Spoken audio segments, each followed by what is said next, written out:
ਸਤਿ ਸ਼੍ਰੀ ਅਕਾਲ ਜੀ ਦਾ ਖਾਲਸ ਟੀਵੀ ਦੇਖਣ ਵਾਲੇ ਦੇਸ਼ ਦੁਨੀਆ ਦੇ ਸਾਡੇ ਸਾਰੇ ਦਰਸ਼ਕਾਂ ਦਾ ਬਹੁਤ-ਬਹੁਤ ਸਵਾਗਤ ਹੈ। ਪੰਜਾਬ ਦੀਆਂ ਖਾਸ ਖਬਰਾਂ ਦੇ ਖਾਸ ਬੁਲੇਟਿਨ ਦੇ ਨਾਲ ਮੈਂ ਹਰਸ਼ਰਨ ਕੌਰ।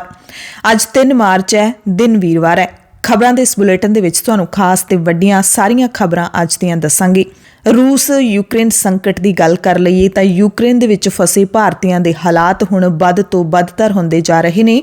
ਉਹਨਾਂ ਨੂੰ ਰੇਲ ਗੱਡੀਆਂ ਦੇ ਵਿੱਚੋਂ ਧੱਕੇ ਮਾਰ ਕੇ ਬਾਹਰ ਕੱਢਿਆ ਜਾ ਰਿਹਾ ਹੈ।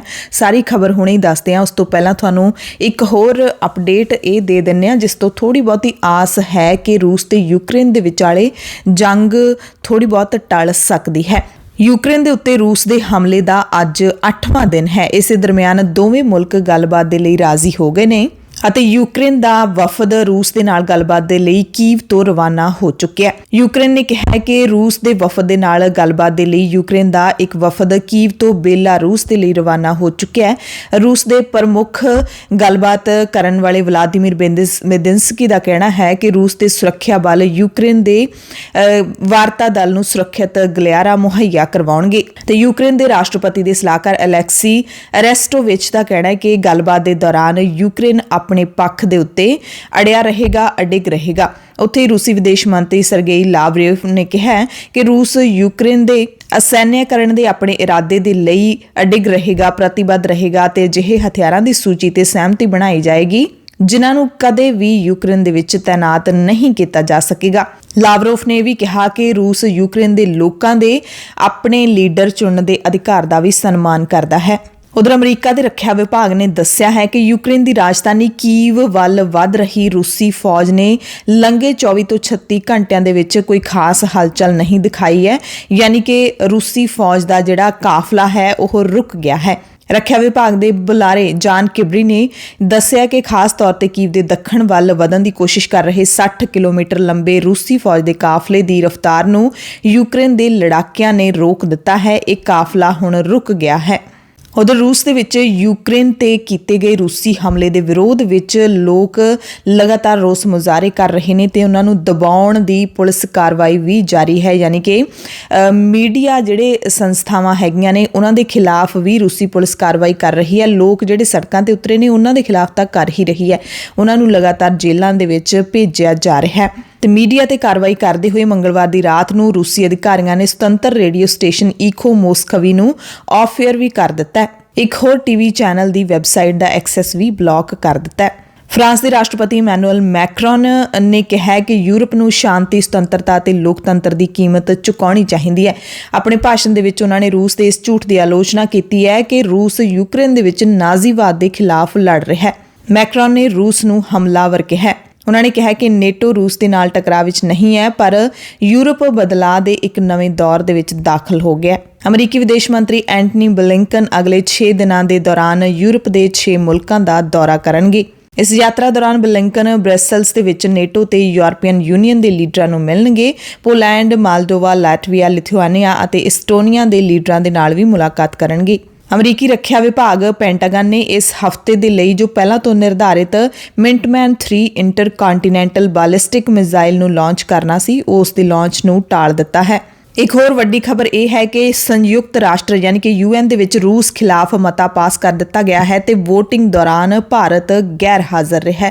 ਪਿਛਲੇ 7 ਦਿਨਾਂ ਦੇ ਵਿੱਚ ਚੁੱਪੀ ਵੱਟੀ ਰੱਖਣ ਵਾਲਾ ਰੂਸ ਨੇ ਪਹਿਲੀ ਵਾਰੀ ਆਪਣੇ ਫੌਜੀਆਂ ਦੀ ਮੌਤ ਦਾ ਅੰਕੜਾ ਦਿੰਦੇ ਹੋਏ ਕਿਹਾ ਕਿ ਫੌਜੀ ਅਭਿਆਸ ਦੇ ਵਿੱਚ ਉਹਨਾਂ ਦੇ ਹੁਣ ਤੱਕ 498 ਫੌਜੀ ਮਾਰੇ ਗਏ ਨੇ, ਜਦਕਿ ਯੂਕਰੇਨ ਨੇ ਦਾਅਵਾ ਕੀਤਾ ਹੈ ਕਿ ਇਸ ਲੜਾਈ ਦੇ ਵਿੱਚ ਹੁਣ ਤੱਕ ਰੂਸ ਦੇ 5840 ਫੌਜੀ ਮਾਰ ਦਿੱਤੇ ਗਏ ਨੇ। ਯੂਕਰੇਨ ਦੇ ਦੱਖਣ ਦੇ ਪ੍ਰਮੁੱਖ ਸ਼ਹਿਰ ਖੇਰਸੋਨ ਤੇ ਰੂਸ ਦੇ ਕਬਜ਼ੇ ਦੇ ਸੰਕੇਤ ਮਿਲ ਰਹੇ ਨੇ। ਰੂਸ ਨੇ ਦਾਅਵਾ ਕੀਤਾ ਹੈ ਕਿ ਉਹਨਾਂ ਨੇ ਇਸ ਸ਼ਹਿਰ ਤੇ ਮੁਕੰਮਲ ਕਬਜ਼ਾ ਕਰ ਲਿਆ ਤੇ ਸ਼ਹਿਰ ਦੇ ਮੇਅਰ ਨੇ ਵੀ ਕਿਹਾ ਕਿ ਰੂਸੀ ਫੌਜੀ ਸ਼ਹਿਰ ਦੇ ਵਿੱਚ ਦਾਖਲ ਹੋ ਗਏ ਨੇ। ਇੱਕ ਹੋਰ ਯੂਕਰੇਨੀ ਸ਼ਹਿਰ ਮਾਰੀਓਪੋਲ ਦੇ ਡਿਪਟੀ ਮੇਅਰ ਨੇ ਦੱਸਿਆ ਕਿ ਸ਼ਹਿਰ ਤੇ ਬਹੁਤ ਹੀ ਵੱਡਾ ਹਮਲਾ ਹੋਇਆ ਹੈ ਜਿਸ ਵਿੱਚ ਸੈਂਕੜੇ ਲੋਕਾਂ ਦੇ ਮਾਰੇ ਜਾਣ ਦਾ ਖਦਸ਼ਾ ਹੈ।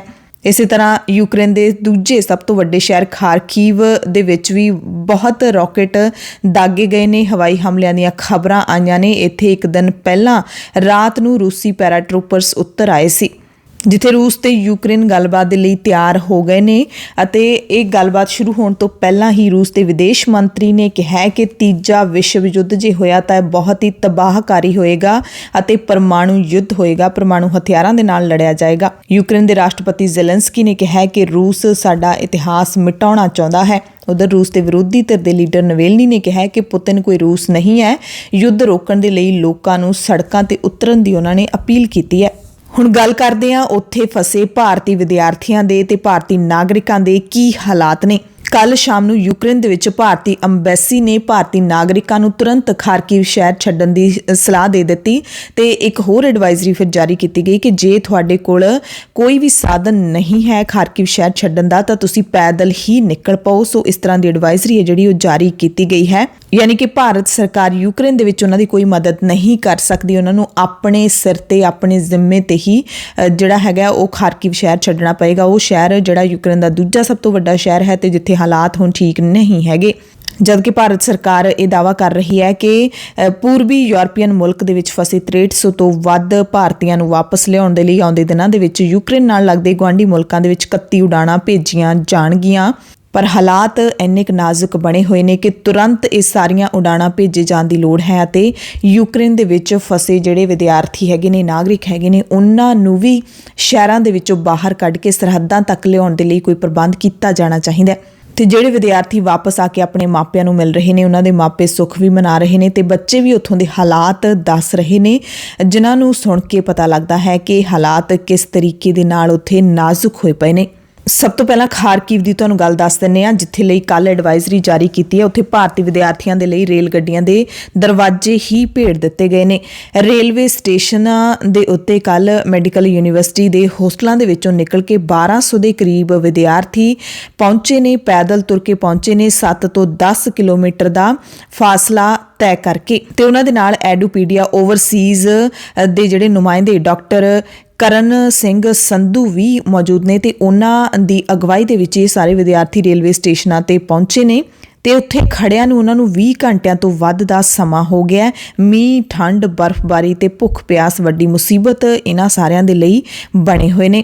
ਵਿਦਿਆਰਥੀਆਂ ਦੇ ਦੱਸਣ ਦੇ ਮੁਤਾਬਿਕ ਇੱਥੇ ਰੇਲ ਗੱਡੀਆਂ ਦੇ ਵਿੱਚ ਯੂਕਰੇਨ ਵਾਸੀਆਂ ਨੂੰ ਚੜਾਇਆ ਜਾ ਰਿਹਾ ਹੈ। ਭਾਰਤੀਆਂ ਦੇ ਲਈ ਦਰਵਾਜ਼ੇ ਹੀ ਨਹੀਂ ਖੋਲੇ ਜਾ ਰਹੇ ਤੇ ਜੇ ਕੋਈ ਵਿਦਿਆਰਥੀ ਚੜਨ ਦੇ ਵਿੱਚ ਕਾਮਯਾਬ ਹੋ ਜਾਂਦਾ ਹੈ ਤਾਂ ਉਹਨਾਂ ਨੂੰ ਧੱਕੇ ਮਾਰ ਕੇ ਬਾਹਰ ਸੁੱਟ ਦਿੱਤਾ ਜਾਂਦਾ ਹੈ। ਖਾਰਕਿਵ ਦੇ ਵਿੱਚ 3 ਮੈਟਰੋ ਸਟੇਸ਼ਨ ਨੇ, ਪਰ ਬਿਨਾਂ ਬੱਸਾਂ ਤੇ ਕਾਰਾਂ ਤੋਂ ਰੇਲਵੇ ਸਟੇਸ਼ਨ ਤੱਕ ਜਾਣਾ ਮੁਸੀਬਤ ਬਣਿਆ ਹੋਇਆ। ਡਾਕਟਰ ਸੰਧੂ ਨੇ ਦੱਸਿਆ ਕਿ ਜਦੋਂ ਵਿਦਿਆਰਥੀਆਂ ਨੂੰ ਰੇਲਵੇ ਸਟੇਸ਼ਨ ਲਿਜਾਇਆ ਜਾ ਰਿਹਾ ਸੀ ਤਾਂ ਉਹਨਾਂ ਤੋਂ ਕਰੀਬ 50 ਮੀਟਰ ਦੂਰ ਬੰਬ ਡਿੱਗੇ ਤੇ ਇੱਕ ਬੰਬ ਰੇਲਵੇ ਸਟੇਸ਼ਨ ਤੇ ਵੀ ਸੁੱਟਿਆ ਗਿਆ। ਤੇ ਹੁਣ ਸਭ ਤੋਂ ਵੱਡੇ ਮੁਸ਼ਕਿਲ ਹਾਲਾਤ ਇਹੀ ਬਣੇ ਹੋਏ ਨੇ ਕਿ ਜੇ ਉਹ ਖਾਰਕਿਵ ਦੇ ਵਿੱਚੋਂ ਨਿਕਲਣਗੇ ਤਾਂ ਹੀ ਉਹ ਜਿਉਂਦੇ ਬਚ ਸਕਦੇ ਨੇ। ਇਸੇ ਤਰ੍ਹਾਂ ਯੂਕਰੇਨ ਦੀ ਰਾਜਧਾਨੀ ਕੀਵ ਤੋਂ 200 ਵਿਦਿਆਰਥੀ ਸਲੋਵਾਕੀਆ ਪਹੁੰਚ ਗਏ ਨੇ। ਸੈਂਕੜੇ ਵਿਦਿਆਰਥੀ ਪੈਦਲ ਤੇ ਰੇਲ ਗੱਡੀ ਰਾਹੀਂ ਸਰਹੱਦ ਨਾਲ ਲੱਗਦੇ ਮੁਲਕ ਸਲੋਵਾਕੀਆ ਦੇ ਵਿੱਚ ਤਾਂ ਪਹੁੰਚ ਗਏ ਨੇ, ਪਰ ਹਾਲੇ ਆਪਣੇ ਮੁਲਕ ਦੇ ਵਿੱਚ ਨਹੀਂ ਪਹੁੰਚੇ। ਭਾਰਤੀ ਅਧਿਕਾਰੀ ਭਰੋਸਾ ਦੇ ਰਹੇ ਨੇ ਕਿ ਉਹ ਛੇਤੀ ਵਤਨ ਵਾਪਸ ਆਉਣਗੇ। ਇਹਨਾਂ ਵਿਦਿਆਰਥੀਆਂ ਨੇ ਵੀ ਦੱਸਿਆ ਹੈ ਕਿ ਉਹ ਜਾਨ ਜ਼ੋਖਮ ਦੇ ਵਿੱਚ ਪਾ ਕੇ ਭਾਰਤੀ ਅੰਬੈਸੀ ਦੇ ਵਿੱਚੋਂ ਬਾਹਰ ਨਿਕਲੇ ਤੇ 9 ਕਿਲੋਮੀਟਰ ਦਾ ਲੰਬਾ ਪੈਂਡਾ ਪੈਦਲ ਤੈਅ ਕਰਕੇ ਰੇਲ ਗੱਡੀ ਰਾਹੀਂ ਯੂਕਰੇਨ ਦੀ ਸਰਹੱਦ ਤੇ ਪਹੁੰਚੇ ਨੇ, ਜਿੱਥੇ 1.5 ਘੰਟੇ ਦੀ ਜਾਂਚ ਤੋਂ ਬਾਅਦ ਸਲੋਵਾਕੀਆ ਮੁਲਕ ਨੇ ਦਾਖਲਾ ਦਿੱਤਾ ਤੇ ਹੁਣ ਇਹ ਸਾਰੇ ਹੋਟਲ ਦੇ ਵਿੱਚ ਠਹਿਰੇ ਹੋਏ ਨੇ। ਇਸੇ ਤਰ੍ਹਾਂ ਰੂਸ ਦੇ ਬਾਰਡਰ ਦੇ ਨੇੜਲੇ ਸ਼ਹਿਰ ਸੁਮੀ ਦੇ ਵਿੱਚ, ਯੂਕਰੇਨ ਦਾ ਸ਼ਹਿਰ ਹੈ ਸੁਮੀ, ਜਿੱਥੇ ਨਾਜ਼ੁਕ ਹਾਲਾਤ ਬਣੇ ਹੋਏ ਨੇ, ਉੱਥੇ ਵੀ 600 ਦੇ ਕਰੀਬ ਭਾਰਤੀ ਵਿਦਿਆਰਥੀ ਫਸੇ ਹੋਏ ਨੇ, ਜਿਨ੍ਹਾਂ ਦੀ ਭਾਰਤੀ ਅੰਬੈਸੀ ਨੇ ਹਾਲੇ ਤੱਕ ਸਾਰ ਨਹੀਂ ਲਈ ਤੇ ਇਹ ਸਾਰੇ ਬੰਕਰ ਦੇ ਵਿੱਚ ਬੈਠੇ ਨੇ, ਯੂਨੀਵਰਸਿਟੀ ਦੇ ਬੰਕਰ ਦੇ ਵਿੱਚ ਲੁਕੇ ਹੋਏ ਨੇ ਤੇ ਸਾਰੇ ਵਿਦਿਆਰਥੀ ਵੀ ਭੁੱਖਣ ਭਾਣੇ ਇੱਥੇ ਦਿਨ ਕਟੀ ਕਰਨ ਦੇ ਲਈ ਮਜਬੂਰ ਨੇ। ਕਈ ਦਿਨਾਂ ਤੋਂ ਯੂਨੀਵਰਸਿਟੀ ਦੇ ਹੋਸਟਲਾਂ ਦੇ ਬੰਕਰਾਂ ਦੇ ਵਿੱਚ ਲੁਕੇ ਬੈਠੇ ਵਿਦਿਆਰਥੀਆਂ ਨੇ ਦੱਸਿਆ ਕਿ ਪਹਿਲਾਂ ਤਾਂ ਕਈ ਦਿਨ ਅਧਿਕਾਰੀ ਸਾਨੂੰ ਬੰਕਰਾਂ ਦੇ ਵਿੱਚ ਹੀ ਲੁਕੇ ਰਹਿਣ ਦੀਆਂ ਸਲਾਹਾਂ ਦਿੰਦੇ ਰਹੇ ਤੇ ਹੁਣ 3 ਦਿਨਾਂ ਤੋਂ ਤਾਂ ਉਹਨਾਂ ਦਾ ਅੰਬੈਸੀ ਦੇ ਨਾਲ ਸੰਪਰਕ ਹੀ ਟੁੱਟ ਗਿਆ, ਯਾਨੀ ਕਿ ਅੰਬੈਸੀ ਅਧਿਕਾਰੀ ਉਹਨਾਂ ਦੀਆਂ ਫੋਨ ਕਾਲਸ ਨਹੀਂ ਲੈ ਰਹੇ। ਯੂਕਰੇਨ ਦੇ ਵਿੱਚ ਫਸੇ ਪਿੰਡ ਬਾਲਸੰਡਾ ਦੇ ਸਮਿਤ ਕੁਮਾਰ ਦੇ ਮਾਪੇ ਵੀ ਫਿਕਰ ਦੇ ਵਿੱਚ ਨੇ ਅਤੇ ਭਾਰਤ ਸਰਕਾਰ ਦੇ ਨਾਲ ਰੋਸਾ ਵੀ ਜ਼ਾਹਿਰ ਕਰ ਰਹੇ ਨੇ। ਚਮਕੌਰ ਸਾਹਿਬ ਦੇ ਵਿੱਚ ਪੈਂਦੇ ਇਸ ਪਿੰਡ ਦੇ ਮਾਪਿਆਂ ਨੇ ਕਿਹਾ ਕਿ ਭਾਰਤੀ ਦੂਤਾਵਾਸ ਸਿਰਫ ਤੇ ਸਿਰਫ ਸਲਾਹਾਂ ਦੇ ਕੇ ਬੁੱਤਾ ਸਾਰ ਰਿਹਾ ਹੈ। ਹੈਲਪਲਾਈਨ ਨੰਬਰਾਂ ਤੇ ਅਸੀਂ ਫੋਨ ਕਰਦੇ ਹਾਂ ਤਾਂ ਕੋਈ ਹਾਂ ਪੱਖੀ ਹੁੰਗਾਰਾ ਨਹੀਂ ਮਿਲਦਾ। ਇਸ ਕਰਕੇ ਉਹਨਾਂ ਦੀ ਪਰੇਸ਼ਾਨੀ ਦਿਨ ਰਾਤ ਵੱਧ ਰਹੀ ਹੈ। ਉੱਥੇ ਬੈਠੇ ਵਿਦਿਆਰਥੀ ਵੀ ਕਹਿੰਦੇ ਨੇ, ਲਗਾਤਾਰ ਅਪੀਲਾਂ ਕਰਦੇ ਨੇ, ਇਹ ਵੀ ਸਾਡੇ ਜ਼ਰੀਏ ਕਹਿ ਰਹੇ ਨੇ ਕਿ ਤੁਸੀਂ ਇੱਥੇ ਪ੍ਰੋਟੈਸਟ ਕਰੋ, ਵੱਧ ਤੋਂ ਵੱਧ ਲੋਕਾਂ ਨੂੰ ਕਹੋ ਪ੍ਰੋਟੈਸਟ ਕਰੋ, ਭਾਰਤ ਸਰਕਾਰ ਤੇ ਦਬਾਅ ਬਣੇ, ਕਿਉਂਕਿ ਸਾਨੂੰ ਯੂਕਰੇਨ ਦੇ ਵਿੱਚੋਂ ਨਿਕਲਣ ਦੇ ਲਈ ਰਾਹ ਚਾਹੀਦਾ ਹੈ, ਰਸਤਾ ਚਾਹੀਦਾ ਹੈ, ਸਾਧਨ ਚਾਹੀਦਾ ਹੈ। ਤੇ ਮਾਪੇ ਵੀ ਇਹੀ ਕੁਰਲਾ ਰਹੇ ਨੇ ਕਿ ਉੱਥੋਂ ਨਿਕਲਣ ਦੇ ਲਈ ਸਿਰਫ ਸਲਾਹਾਂ ਨਹੀਂ, ਉਹਨਾਂ ਨੂੰ ਚਾਹੀਦੇ ਵੀ ਨੇ, ਵਾਹਨ ਵੀ ਚਾਹੀਦੇ ਨੇ। ਪਰ ਕੱਲ ਸ਼ਾਮ ਤਾਂ ਭਾਰਤੀ ਅੰਬੈਸੀ ਨੇ ਹੱਦ ਹੀ ਕਰ ਦਿੱਤੀ ਜਦੋਂ ਕਿਹਾ ਕਿ ਜੇ ਕੋਈ ਵਾਹਨ ਨਹੀਂ ਮਿਲਦਾ ਤਾਂ ਤੁਸੀਂ ਪੈਦਲ ਚੱਲ ਪਓ, ਪਰ ਛੇਤੀ ਖਾਰਕੀਵ ਦੇ ਵਿੱਚੋਂ ਨਿਕਲੋ। ਤੇ ਯੂਕਰੇਨ ਦੇ ਕਰੀਬ 20,000 ਵਿਦਿਆਰਥੀਆਂ ਦੇ ਵਿੱਚੋਂ ਸੈਂਕੜੇ ਵਿਦਿਆਰਥੀ ਹੀ ਇੱਥੇ ਪਹੁੰਚ ਸਕੇ ਨੇ। ਗਿਣਤੀ ਮਸਾਂ ਹੀ 2000 ਤੱਕ ਪਹੁੰਚੇਗੀ। ਤੇ ਜਿਹੜੇ ਵਿਦਿਆਰਥੀ ਘਰ ਪਹੁੰਚ ਰਹੇ ਨੇ ਉਹ ਸਾਰੇ ਉੱਥੋਂ ਦੇ ਹਾਲਾਤ ਬਿਆਨ ਕਰ ਰਹੇ ਨੇ ਕਿ ਜਿਹੜੀ ਅੰਬੈਸੀ ਹੈ ਐਡਵਾਈਜ਼ਰੀਆਂ ਜਾਰੀ ਕਰਦੀ ਹੈ, ਉਸ ਤੋਂ ਬਾਅਦ ਵਿਦਿਆਰਥੀਆਂ ਨੂੰ ਖੁਦ ਹੀ ਮਿਹਨਤ ਮੁਸ਼ੱਕਤ ਕਰਕੇ ਉੱਥੋਂ ਨਿਕਲਣਾ ਪੈ ਰਿਹਾ ਹੈ। ਤੇ ਜਿਹੜੇ ਵਿਦਿਆਰਥੀ ਹੁਣ ਆ ਰਹੇ ਨੇ ਉਹ 25 ਫਰਵਰੀ ਤੋਂ ਪਹਿਲਾਂ ਦੇ ਹੀ ਚੱਲਣੇ ਸ਼ੁਰੂ ਹੋ ਗਏ ਸੀ। ਤੇ ਯੁੱਧ ਤੋਂ ਬਾਅਦ ਤਾਂ ਹਾਲਾਤ ਇੰਨੇ ਖਰਾਬ ਹੋ ਗਏ ਨੇ ਤੇ ਉਹਨਾਂ ਨੂੰ ਸਾਧਨ ਹੀ ਨਹੀਂ ਮਿਲ ਰਹੇ। ਸੋ ਇਹ ਜ਼ਮੀਨੀ ਹਾਲਾਤ ਨੇ। ਕਈ ਵਿਦਿਆਰਥੀਆਂ ਦੇ ਫੋਨ ਬੰਦ ਹੋ ਚੁੱਕੇ ਨੇ, ਮਾਪਿਆਂ ਦੇ ਨਾਲ ਸੰਪਰਕ ਟੁੱਟ ਗਿਆ ਤੇ ਮਾਪਿਆਂ ਦੇ ਸਾਹ ਸੁੱਤੇ ਗਏ ਨੇ। ਕਈਆਂ ਨੂੰ ਖਾਣਾ ਪਾਣੀ ਨਹੀਂ ਮਿਲ ਰਿਹਾ, ਬਾਕੀ ਸਹੂਲਤਾਂ ਤਾਂ ਮਿਲਣੀਆਂ ਬਹੁਤ ਦੂਰ ਦੀ ਗੱਲ ਹੈ। ਖਾਣ ਨੂੰ, ਢਿੱਡ ਭਰਨ ਨੂੰ ਕੁਝ ਨਹੀਂ ਮਿਲ ਰਿਹਾ। ਤੇ ਸਭ ਤੋਂ ਵੱਡੀ ਸਮੱਸਿਆ ਕਿ ਕੋਈ ਵਾਹਨ ਨਹੀਂ ਮਿਲ ਰਿਹਾ, ਬੱਸਾਂ ਨਹੀਂ ਮਿਲ ਰਹੀਆਂ, ਰੇਲ ਗੱਡੀਆਂ ਦੇ ਵਿੱਚ ਉਹਨਾਂ ਨੂੰ ਚੜ੍ਹਨ ਨਹੀਂ ਦਿੱਤਾ ਜਾ ਰਿਹਾ। ਇਸ ਤਰ੍ਹਾਂ ਦੀਆਂ ਸਮੱਸਿਆਵਾਂ ਦੇ ਵਿੱਚ ਹੁਣ ਭਾਰਤ ਸਰਕਾਰ ਲਗਾਤਾਰ ਇਹੀ ਕਹਿ ਰਹੀ ਹੈ ਕਿ ਅਸੀਂ ਇਕੱਲੇ ਨਾਗਰਿਕ ਨੂੰ ਉੱਥੋਂ ਕੱਢ ਲਿਆਵਾਂਗੇ, ਪਰ ਉਹਨਾਂ ਨੂੰ ਕੱਢਿਆ ਜਾਏਗਾ ਜਿਹੜੇ ਸਰਹੱਦਾਂ ਤੇ ਪਹੁੰਚ ਰਹੇ ਨੇ। ਤੇ ਸਰਹੱਦਾਂ ਤੇ ਵੀ ਕਈ ਵਿਦਿਆਰਥੀਆਂ ਨੂੰ ਤਾਂ 2-2 ਦਿਨਾਂ ਦੀ ਉਡੀਕ ਵੀ ਕਰਨੀ ਪਈ ਹੈ। ਇਧਰ ਆਮ ਆਦਮੀ ਪਾਰਟੀ ਦੇ ਪੰਜਾਬ ਪ੍ਰਧਾਨ ਭਗਵੰਤ ਮਾਨ ਨੇ ਵੀ ਪ੍ਰਧਾਨ ਮੰਤਰੀ ਨਰਿੰਦਰ ਮੋਦੀ ਨੂੰ ਸਲਾਹ ਦਿੱਤੀ ਹੈ ਕਿ ਭਾਰਤੀ ਦੂਤਾਵਾਸ ਸਿਰਫ ਸਲਾਹਾਂ ਨਾ ਦੇਣ, ਉੱਥੋਂ ਵਾਪਸ ਲੈ ਕੇ ਆਉਣ। ਪ੍ਰਧਾਨ ਮੰਤਰੀ ਵਿਦਿਆਰਥੀਆਂ ਨੂੰ ਵਾਪਸ ਲਿਆਉਣ। ਭੁੱਖੇ ਤਿਹਾਏ ਵਿਦਿਆਰਥੀਆਂ ਦਾ ਪੱਛਮੀ ਸਰਹੱਦਾਂ ਤੱਕ ਪਹੁੰਚਣਾ ਅਸੰਭਵ ਹੈ। ਤੇ ਮੋਦੀ ਜੀ ਨੂੰ ਯੂਪੀ ਚੋਣਾਂ ਦਾ ਪ੍ਰਚਾਰ ਛੱਡ ਕੇ ਯੂਕਰੇਨ ਦੇ ਵਿੱਚ ਫਸੇ ਵਿਦਿਆਰਥੀਆਂ ਨੂੰ ਵਾਪਸ ਲਿਆਉਣ ਤੇ ਕੰਮ ਕਰਨਾ ਚਾਹੀਦਾ ਹੈ। ਉਧਰ ਯੂਕਰੇਨ ਦੇ ਵਿੱਚ ਫਸੇ ਵਿਦਿਆਰਥੀਆਂ ਤੇ ਨਾਗਰਿਕਾਂ ਨੂੰ ਮੁਲਕ ਵਾਪਸ ਲਿਆਉਣ ਦੀ ਮੰਗ ਨੂੰ ਲੈ ਕੇ ਪੰਜਾਬ ਕਾਂਗਰਸ ਦੇ ਐਮਪੀਜ਼ ਨੇ ਜਿਹੜੇ ਉਹ ਕੱਲ ਕੇਂਦਰੀ ਵਿਦੇਸ਼ ਰਾਜ ਮੰਤਰੀ ਮੀਨਾਕਸ਼ੀ ਲੇਖੀ ਦੇ ਨਾਲ ਮਿਲੇ। ਮੁਲਾਕਾਤ ਕਰਕੇ ਮੰਗ ਪੱਤਰ ਦਿੱਤਾ ਕਿ ਸਾਰੇ ਵਿਦਿਆਰਥੀਆਂ ਨੂੰ ਸੁਰੱਖਿਅਤ ਵਾਪਸ ਭਾਰਤ ਲਿਆਂਦਾ ਜਾਵੇ। ਤੇ ਕੁਝ ਵਿਦਿਆਰਥੀਆਂ ਨੇ ਯੂਕਰੇਨ ਪ੍ਰਸ਼ਾਸਨ ਤੇ ਪੱਖਪਾਤ ਦੇ ਦੋਸ਼ ਲਾਏ ਨੇ। ਜਿਵੇਂ ਤੁਹਾਨੂੰ ਪਹਿਲਾਂ ਹੀ ਦੱਸ ਚੁੱਕਿਆ ਕਿ ਯੂਕਰੇਨ ਦੇ ਨਾਗਰਿਕਾਂ ਨੂੰ ਰੇਲ ਗੱਡੀਆਂ ਵਿੱਚ ਚੜਾਇਆ ਜਾ ਰਿਹਾ ਹੈ, ਪਰ ਭਾਰਤੀਆਂ ਨੂੰ ਧੱਕੇ ਮਾਰ ਕੇ ਬਾਹਰ ਕੱਢਿਆ ਜਾ ਰਿਹਾ ਹੈ। ਪਰ ਇੱਥੇ ਯੂਕਰੇਨ ਦੇ ਅਧਿਕਾਰੀਆਂ ਨੂੰ ਇਹ ਵੀ ਸੋਚਣਾ ਚਾਹੀਦਾ ਹੈ, ਸਰਕਾਰ ਨੂੰ ਜ਼ਰੂਰ ਸੋਚਣਾ ਚਾਹੀਦਾ ਹੈ ਕਿ ਹਰ ਸਾਲ ਕਰੋੜਾਂ ਡਾਲਰ ਦੀ ਫੀਸ ਹੈ ਜਿਹੜੀ ਭਾਰਤੀ ਵਿਦਿਆਰਥੀ ਉਹ ਯੂਕਰੇਨ ਸਰਕਾਰ ਨੂੰ ਦਿੰਦੇ ਨੇ, ਉੱਥੇ ਪੜ੍ਹਨ ਜਾਂਦੇ ਨੇ। ਤੇ ਉੱਥੋਂ ਦੇ ਪ੍ਰਸ਼ਾਸਨ ਦੀ ਜ਼ਿੰਮੇਵਾਰੀ ਹੋਣੀ ਚਾਹੀਦੀ ਹੈ ਕਿ ਇਹਨਾਂ ਵਿਦੇਸ਼ੀ ਵਿਦਿਆਰਥੀਆਂ ਦਾ ਸਨਮਾਨ ਕਰਨ ਤੇ ਉੱਥੋਂ ਸੁਰੱਖਿਅਤ ਵਾਪਸ ਇਹਨਾਂ ਨੂੰ ਮੁਲਕ ਦੇ ਵਿੱਚੋਂ ਕੱਢਣ। ਭਾਰਤ ਦੇ ਪ੍ਰਧਾਨ ਮੰਤਰੀ ਨਰਿੰਦਰ ਮੋਦੀ ਨੇ ਰੂਸ ਦੇ ਰਾਸ਼ਟਰਪਤੀ ਵਲਾਦੀਮੀਰ ਪੁਤਿਨ ਦੇ ਨਾਲ ਫੋਨ ਤੇ ਗੱਲਬਾਤ ਕੀਤੀ ਹੈ। ਇਹਨਾਂ ਦੋਵੇਂ ਲੀਡਰਾਂ ਨੇ ਯੂਕਰੇਨ ਦੇ ਹਾਲਾਤਾਂ ਦੇ ਉੱਤੇ ਚਰਚਾ ਕੀਤੀ ਹੈ ਅਤੇ ਜਿਹੜੇ ਭਾਰਤੀ ਵਿਦਿਆਰਥੀ ਉੱਥੇ ਫਸੇ ਹੋਏ ਨੇ ਉਹਨਾਂ ਨੂੰ ਲੈ ਕੇ ਰੂਸ ਦੇ ਰਾਸ਼ਟਰਪਤੀ ਦੇ ਨਾਲ ਪ੍ਰਧਾਨ ਮੰਤਰੀ ਮੋਦੀ ਨੇ ਗੱਲਬਾਤ ਕੀਤੀ ਹੈ। ਅਤੇ ਰੂਸ ਨੇ ਵੀ ਕਿਹਾ ਹੈ ਕਿ ਭਾਰਤੀਆਂ ਨੂੰ ਯੂਕਰੇਨ ਦੇ ਵਿੱਚੋਂ ਸੁਰੱਖਿਅਤ ਲਾਂਘਾ ਦੇਣ ਦਾ ਕੰਮ ਅਸੀਂ ਕਰ ਰਹੇ ਹਾਂ। ਪੰਜਾਬ ਦੀਆਂ ਵੱਡੀਆਂ ਖਬਰਾਂ ਦੇ ਵਿੱਚ ਪ੍ਰੋਫੈਸਰ ਦਵਿੰਦਰਪਾਲ ਸਿੰਘ ਭੁੱਲਰ ਦੀ ਰਿਹਾਈ ਦਾ ਫੈਸਲਾ ਦਿੱਲੀ ਦੇ ਸਜ਼ਾ ਸਮੀਖਿਆ ਬੋਰਡ ਨੇ ਟਾਲ ਦਿੱਤਾ ਹੈ। ਇਸ ਤੋਂ ਬਾਅਦ ਸ਼੍ਰੋਮਣੀ ਅਕਾਲੀ ਦਲ ਦੇ ਪ੍ਰਧਾਨ ਸੁਖਬੀਰ ਸਿੰਘ ਬਾਦਲ ਨੇ ਕੇਜਰੀਵਾਲ ਸਰਕਾਰ ਤੇ ਨਿਸ਼ਾਨਾ ਸਾਧਿਆ ਹੈ। ਸੁਖਬੀਰ ਬਾਦਲ ਨੇ ਕਿਹਾ ਕਿ ਪ੍ਰੋਫੈਸਰ ਭੁੱਲਰ ਦੀ ਰਿਹਾਈ ਰੋਕ ਕੇ ਦਿੱਲੀ ਦੇ ਮੁੱਖ ਮੰਤਰੀ ਅਰਵਿੰਦ ਕੇਜਰੀਵਾਲ ਨੇ ਆਖਿਰਕਾਰ ਆਪਣੀ ਸਿੱਖ ਵਿਰੋਧੀ ਤੇ ਪੰਜਾਬ ਵਿਰੋਧੀ ਪਛਾਣ ਦੱਸ ਦਿੱਤੀ ਹੈ। ਸੁਖਬੀਰ ਬਾਦਲ ਨੇ ਕਿਹਾ ਹੈ ਕਿ ਕੇਜਰੀਵਾਲ ਦਾ ਦੋਗਲਾਪਣ ਤੇ ਪੰਜਾਬ ਵਿਰੋਧੀ ਸਟੈਂਡ ਬੇਨਕਾਬ ਹੋ ਗਿਆ ਤੇ ਹੁਣ ਭਗਵੰਤ ਮਾਨ ਤੇ ਹਰਪਾਲ ਚੀਮਾ ਨੂੰ ਜਵਾਬ ਦੇਣਾ ਪਊਗਾ ਕਿ ਉਹਨਾਂ ਦੀ ਪਾਰਟੀ ਸਿੱਖ ਤੇ ਪੰਜਾਬੀ ਵਿਰੋਧੀ ਕਿਉਂ ਹੈ। ਦਿੱਲੀ ਵੱਲੋਂ ਪੰਜਾਬ ਦੇ ਹੱਕਾਂ ਤੇ ਡਾਕੇ ਮਾਰਨ ਦੀਆਂ ਹੋਰ ਖਬਰਾਂ ਆ ਗਈਆਂ ਨੇ। ਕੇਂਦਰ ਸਰਕਾਰ ਨੇ ਹੁਣ ਪੰਜਾਬ ਦੇ 1100 ਕਰੋੜ ਦੇ ਫੰਡ ਰੋਕ ਦਿੱਤੇ ਨੇ ਤੇ ਕੇਂਦਰ ਦੇ ਵੱਲੋਂ ਪੰਜਾਬ ਦੇ ਦਿਹਾਤੀ ਵਿਕਾਸ ਫੰਡ ਜਿਹੜੇ ਰੋਕੇ ਗਏ ਨੇ ਉਹਨਾਂ ਨੂੰ ਰਿਲੀਜ਼ ਕਰਵਾਉਣਾ ਨਵੀਂ ਸਰਕਾਰ ਲਈ ਕਿਸੇ ਚੁਣੌਤੀ ਤੋਂ ਘੱਟ ਨਹੀਂ ਹੋਵੇਗਾ। 2 ਤਰੀਕ ਨੂੰ ਕੇਂਦਰ ਸਰਕਾਰ ਨੇ ਇਹ ਕਦਮ ਚੁੱਕਿਆ ਹੈ ਤੇ 10 ਨੂੰ ਨਵੀਂ ਸਰਕਾਰ ਬਣ ਰਹੀ ਹੈ ਤੇ ਸਰਕਾਰ ਬਣਨ ਤੋਂ ਪਹਿਲਾਂ ਹੀ ਵੱਡੀਆਂ ਚੁਣੌਤੀਆਂ ਖੜੀਆਂ ਹੋ ਰਹੀਆਂ ਨੇ। ਕੇਂਦਰ ਸਰਕਾਰ ਨੇ ਝੋਨੇ ਦੇ ਸੀਜ਼ਨ ਦੇ ਕਰੀਬ 1100 ਕਰੋੜ ਦੇ ਪੇਂਡੂ ਵਿਕਾਸ ਫੰਡ ਰੋਕ ਲਏ ਨੇ। ਲੰਘੇ ਸਾਲ 30 ਨਵੰਬਰ ਨੂੰ ਝੋਨੇ ਦਾ ਸੀਜ਼ਨ ਖਤਮ ਹੋ ਗਿਆ ਸੀ ਤੇ ਕਰੀਬ 3 ਮਹੀਨੇ ਬਾਅਦ ਵੀ ਇਹ ਫੰਡ ਜਾਰੀ ਨਹੀਂ ਕੀਤੇ ਗਏ। ਕੇਂਦਰ ਸਰਕਾਰ ਨੇ ਹੁਣ ਸ਼ਰਤ ਲਾ ਦਿੱਤੀ ਹੈ ਕਿ ਪਹਿਲਾਂ ਪੰਜਾਬ ਦਿਹਾਤੀ ਵਿਕਾਸ ਐਕਟ 1987 ਦੇ ਵਿੱਚ ਸੋਧ ਕਰੋ। ਪੰਜਾਬ ਸਰਕਾਰ ਵੱਲੋਂ ਅਨਾਜ ਦੀ ਖਰੀਦ ਤੇ 3% ਦਿਹਾਤੀ ਵਿਕਾਸ ਫੰਡ ਅਤੇ 3% ਮਾਰਕੀਟ ਫੀਸ ਵਸੂਲ ਕੀਤੀ ਜਾਂਦੀ ਹੈ। ਜੋ ਕਿ ਸਾਲਾਨਾ ਕਰੀਬ 1750 ਕਰੋੜ ਰੁਪਏ ਬਣਦੀ ਹੈ। ਪਿਛਲੇ ਵਰੇ ਵੀ ਕੇਂਦਰ ਨੇ ਪਿੰਡੂ ਵਿਕਾਸ ਫੰਡ ਦੇ 1200 ਕਰੋੜ ਰੁਪਏ ਰੋਕ ਲਏ ਸੀ, ਜਿਨ੍ਹਾਂ ਨੂੰ ਰਿਲੀਜ਼ ਕਰਵਾਉਣ ਦੇ ਲਈ ਕਾਫੀ ਮੁਸ਼ੱਕਤ ਸਰਕਾਰ ਨੂੰ ਕਰਨੀ ਪਈ ਸੀ। ਉਦੋਂ ਸਰਕਾਰ ਨੇ ਇਸ ਸ਼ਰਤ ਤੇ ਰਾਸ਼ੀ ਜਾਰੀ ਕਰ ਦਿੱਤੀ ਸੀ ਕਿ ਪੰਜਾਬ ਸਰਕਾਰ ਐਕਟ ਦੇ ਵਿੱਚ ਲੋੜੀਂਦੀ ਸੋਧ ਕਰ ਲਵੇਗੀ ਤੇ ਰਾਸ਼ੀ ਜਾਰੀ ਹੋਣ ਤੋਂ ਬਾਅਦ ਕੈਪਟਨ ਸਰਕਾਰ ਨੇ ਉਸ ਵਿਕਾਸ ਫੰਡ ਦੀ ਵਰਤੋਂ ਕਿਸਾਨਾਂ ਦੀ ਕਰਜ਼ਾ ਮਾਫੀ ਦੇ ਲਈ ਵਰਤੀ ਸੀ। ਜਦੋਂ ਅਕਾਲੀਆਂ ਦੀ ਸਰਕਾਰ ਹੁੰਦੀ ਸੀ, ਅਕਾਲੀ ਬੀਜੇਪੀ ਗੱਠਜੋੜ ਦੀ, ਤਾਂ ਇਹ ਪੈਸਾ ਸੰਗਤ ਦਰਸ਼ਨਾਂ ਵੇਲੇ ਪੰਜਾਬ ਦੇ ਪਿੰਡਾਂ ਨੂੰ ਵੰਡਿਆ ਜਾਂਦਾ ਸੀ। ਹੁਣ ਇਹ ਫੰਡ ਰੋਕੇ ਜਾਣ ਤੋਂ ਬਾਅਦ ਪਨਗਰੇਨ ਦੇ ਅਧਿਕਾਰੀਆਂ ਨੇ ਦੱਸਿਆ ਹੈ ਕਿ 2 ਮਹੀਨੇ ਪਹਿਲਾਂ ਉਹਨਾਂ ਨੇ ਮੁੱਖ ਮੰਤਰੀ ਚਰਨਜੀਤ ਸਿੰਘ ਚੰਨੀ ਦੇ ਧਿਆਨ ਵਿੱਚ ਇਹ ਮਾਮਲਾ ਲਿਆਂਦਾ ਸੀ ਕਿ ਕੇਂਦਰੀ ਸ਼ਰਤ ਮੁਤਾਬਿਕ ਪੰਜਾਬ ਦਿਹਾਤੀ ਵਿਕਾਸ ਐਕਟ ਵਿੱਚ ਸੋਧ ਕਰ ਲਈ ਜਾਵੇ, ਪਰ ਸਰਕਾਰ ਨੇ ਇਸ ਪਾਸੇ ਧਿਆਨ ਨਹੀਂ ਦਿੱਤਾ ਤੇ ਹੁਣ ਫੰਡ ਰੋਕੇ ਜਾਣ ਕਰਕੇ ਕਰਜ਼ਾ ਵਾਪਸੀ ਵਿੱਚ ਅੜਚਣਾਂ ਖੜੀਆਂ ਹੋਣਗੀਆਂ। ਤੇ ਕੇਂਦਰ ਦਾ ਇੱਕ ਹੋਰ ਵੱਡਾ ਹੱਲਾ ਜਿਹੜਾ ਕਿ BBMB ਦੇ ਵਿੱਚ ਪੰਜਾਬ ਦੀ ਪੱਕੀ ਪ੍ਰਤੀਨਿਧਤਾ ਕਰਕੇ ਕੀਤਾ ਗਿਆ ਹੈ ਤੇ ਹੁਣ ਡੈਮਾਂ ਦੀ ਸੁਰੱਖਿਆ ਤੋਂ ਸੂਬੇ ਦੀ ਪੁਲਿਸ ਵੀ ਲਾਂਭੇ ਕਰ ਦਿੱਤੀ ਹੈ। ਕੇਂਦਰ ਸਰਕਾਰ ਨੇ ਸੂਬੇ ਦੀ ਪੁਲਿਸ ਨੂੰ ਡੈਮਾਂ ਦੀ ਸੁਰੱਖਿਆ ਤੋਂ ਪਰੇ ਕਰਨ ਦਾ ਫੈਸਲਾ ਲੈ ਲਿਆ ਤੇ ਇਹਨਾਂ ਡੈਮਾਂ ਦੀ ਸੁਰੱਖਿਆ ਹੁਣ ਕੇਂਦਰੀ ਬਲ ਕਰਨਗੇ ਤੇ ਪੰਜਾਬ ਦੇ ਸਿਆਸੀ ਲੀਡਰ ਹੱਥਾਂ ਤੇ ਹੱਥ ਧਰੀ ਬੈਠੇ ਨੇ।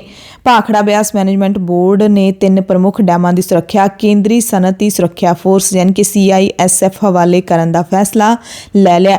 BBMB ਨੇ ਵੀ ਕੇਂਦਰੀ ਬਲਾਂ ਦੀ ਨਫਰੀ ਨੂੰ ਪ੍ਰਵਾਨਗੀ ਦੇ ਦਿੱਤੀ ਹੈ।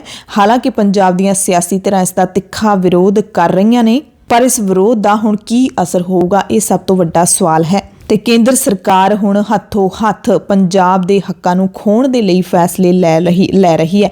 ਪਹਿਲਾਂ BBMB ਦੀ ਪੱਕੀ ਪ੍ਰਤੀਨਿਧਤਾ ਵਿੱਚੋਂ ਪੰਜਾਬ ਨੂੰ ਬਾਹਰ ਹੀ ਕਰ ਦਿੱਤਾ ਗਿਆ ਹੈ। ਉਸ ਤੋਂ ਬਾਅਦ ਹੁਣ ਡੈਮਾਂ ਦੀ ਸੁਰੱਖਿਆ ਆਪਣੇ ਹੱਥਾਂ ਦੇ ਵਿੱਚ ਲੈ ਲਈ ਹੈ। 1 ਫਰਵਰੀ ਨੂੰ 3 ਹਾਈਡਲ ਪ੍ਰੋਜੈਕਟਾਂ ਤੇ ਕੇਂਦਰੀ ਬਲਾਂ ਦੇ 824 ਮੁਲਾਜ਼ਮਾਂ ਤੇ ਅਧਿਕਾਰੀਆਂ ਦੀ ਨਫਰੀ ਹੈ ਜਿਹੜੀ ਉਹਨੂੰ ਪ੍ਰਵਾਨਗੀ ਦੇ ਦਿੱਤੀ ਗਈ ਹੈ।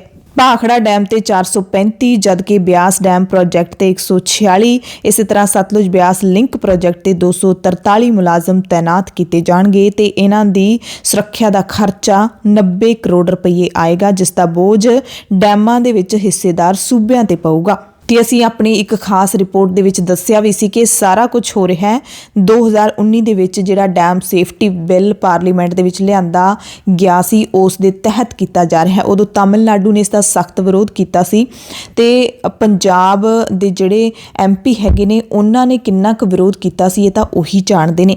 ਪਰ ਹੁਣ ਜਦੋਂ ਕੇਂਦਰ ਸਰਕਾਰ ਲਗਾਤਾਰ ਹਮਲਾਵਰ ਹੋ ਰਹੀ ਹੈ ਪੰਜਾਬ ਤੇ, ਤਾਂ ਮੁੱਖ ਮੰਤਰੀ ਚਰਨਜੀਤ ਸਿੰਘ ਚੰਨੀ ਦੀ ਚੁੱਪੀ ਹੈ ਜਿਹੜੀ ਉਹ ਨਹੀਂ ਸਮਝ ਆ ਰਹੀ। ਬਾਕੀ ਸਾਰੀਆਂ ਵਿਰੋਧੀ ਤਰ੍ਹਾਂ ਬੋਲ ਰਹੀਆਂ ਨੇ, ਪਰ ਚੰਨੀ ਅਤੇ ਸਿੱਧੂ ਦੋਵੇਂ ਚੁੱਪ ਬੈਠੇ ਨੇ। ਸ਼੍ਰੋਮਣੀ ਅਕਾਲੀ ਦਲ ਦੇ senior leader professor Prem Singh Chandumajra ਨੇ ਕਿਹਾ ਕਿ ਕੇਂਦਰ ਸਰਕਾਰ ਡੈਮਾਂ ਦੀ ਸੁਰੱਖਿਆ ਕੇਂਦਰੀ ਬਲਾਂ ਹਵਾਲੇ ਕਰਕੇ ਪੰਜਾਬ ਨੂੰ ਹੁਣ ਸੂਬੇ ਤੋਂ ਯੂਨੀਅਨ ਟੈਰੀਟਰੀ ਬਣਾਉਣ ਦੇ ਰਾਹ ਪੈ ਗਈ ਹੈ ਤੇ ਕੇਂਦਰ ਨੇ ਸੂਬਿਆਂ ਨੂੰ ਆਪਣੀ ਦਾਦਾਗਿਰੀ ਦਿਖਾਉਣੀ ਸ਼ੁਰੂ ਕਰ ਦਿੱਤੀ ਹੈ। ਉਹਨਾਂ ਕਿਹਾ ਅਫਸੋਸ ਹੈ ਕਿ ਇਸ ਮਸਲੇ ਦੇ ਉੱਤੇ ਚੰਨੀ ਵੀ ਚੁੱਪ ਬੈਠੇ ਨੇ ਅਤੇ ਅਰਵਿੰਦ ਕੇਜਰੀਵਾਲ ਨੇ ਵੀ ਘੇਸਲ ਵੱਟ ਰੱਖੀ ਹੈ ਤੇ ਲੱਗਦਾ ਹੈ ਕਿ ਅੰਦਰੋਂ ਅੰਦਰੀ ਜ਼ਰੂਰ ਕੋਈ ਗੜਬੜ ਹੋਣ ਵਾਲੀ ਹੈ। ਪਰ ਆਮ ਆਦਮੀ ਪਾਰਟੀ ਦੇ ਪੰਜਾਬ ਪ੍ਰਧਾਨ ਭਗਵੰਤ ਮਾਨ ਲਗਾਤਾਰ ਇਸ ਤੇ ਆਪਣੇ ਬਿਆਨ ਦੇ ਰਹੇ ਨੇ। ਭਗਵੰਤ ਮਾਨ ਨੇ ਕਿਹਾ ਕਿ ਕੇਂਦਰ ਦਾ ਇਹ ਸੂਬਿਆਂ ਦੀ ਖੁਦਮੁਖਤਿਆਰੀ ਦੇ ਉੱਤੇ ਸਿੱਧਾ ਹਮਲਾ ਹੈ। ਸੂਬੇ ਦੀ ਸੰਪत्ति ਤੇ ਕੇਂਦਰ ਦਾ ਕੋਈ ਹੱਕ ਨਹੀਂ ਤੇ ਡੈਮ ਸੂਬੇ ਦੀ ਸੰਪत्ति ਹੁੰਦੇ ਨੇ।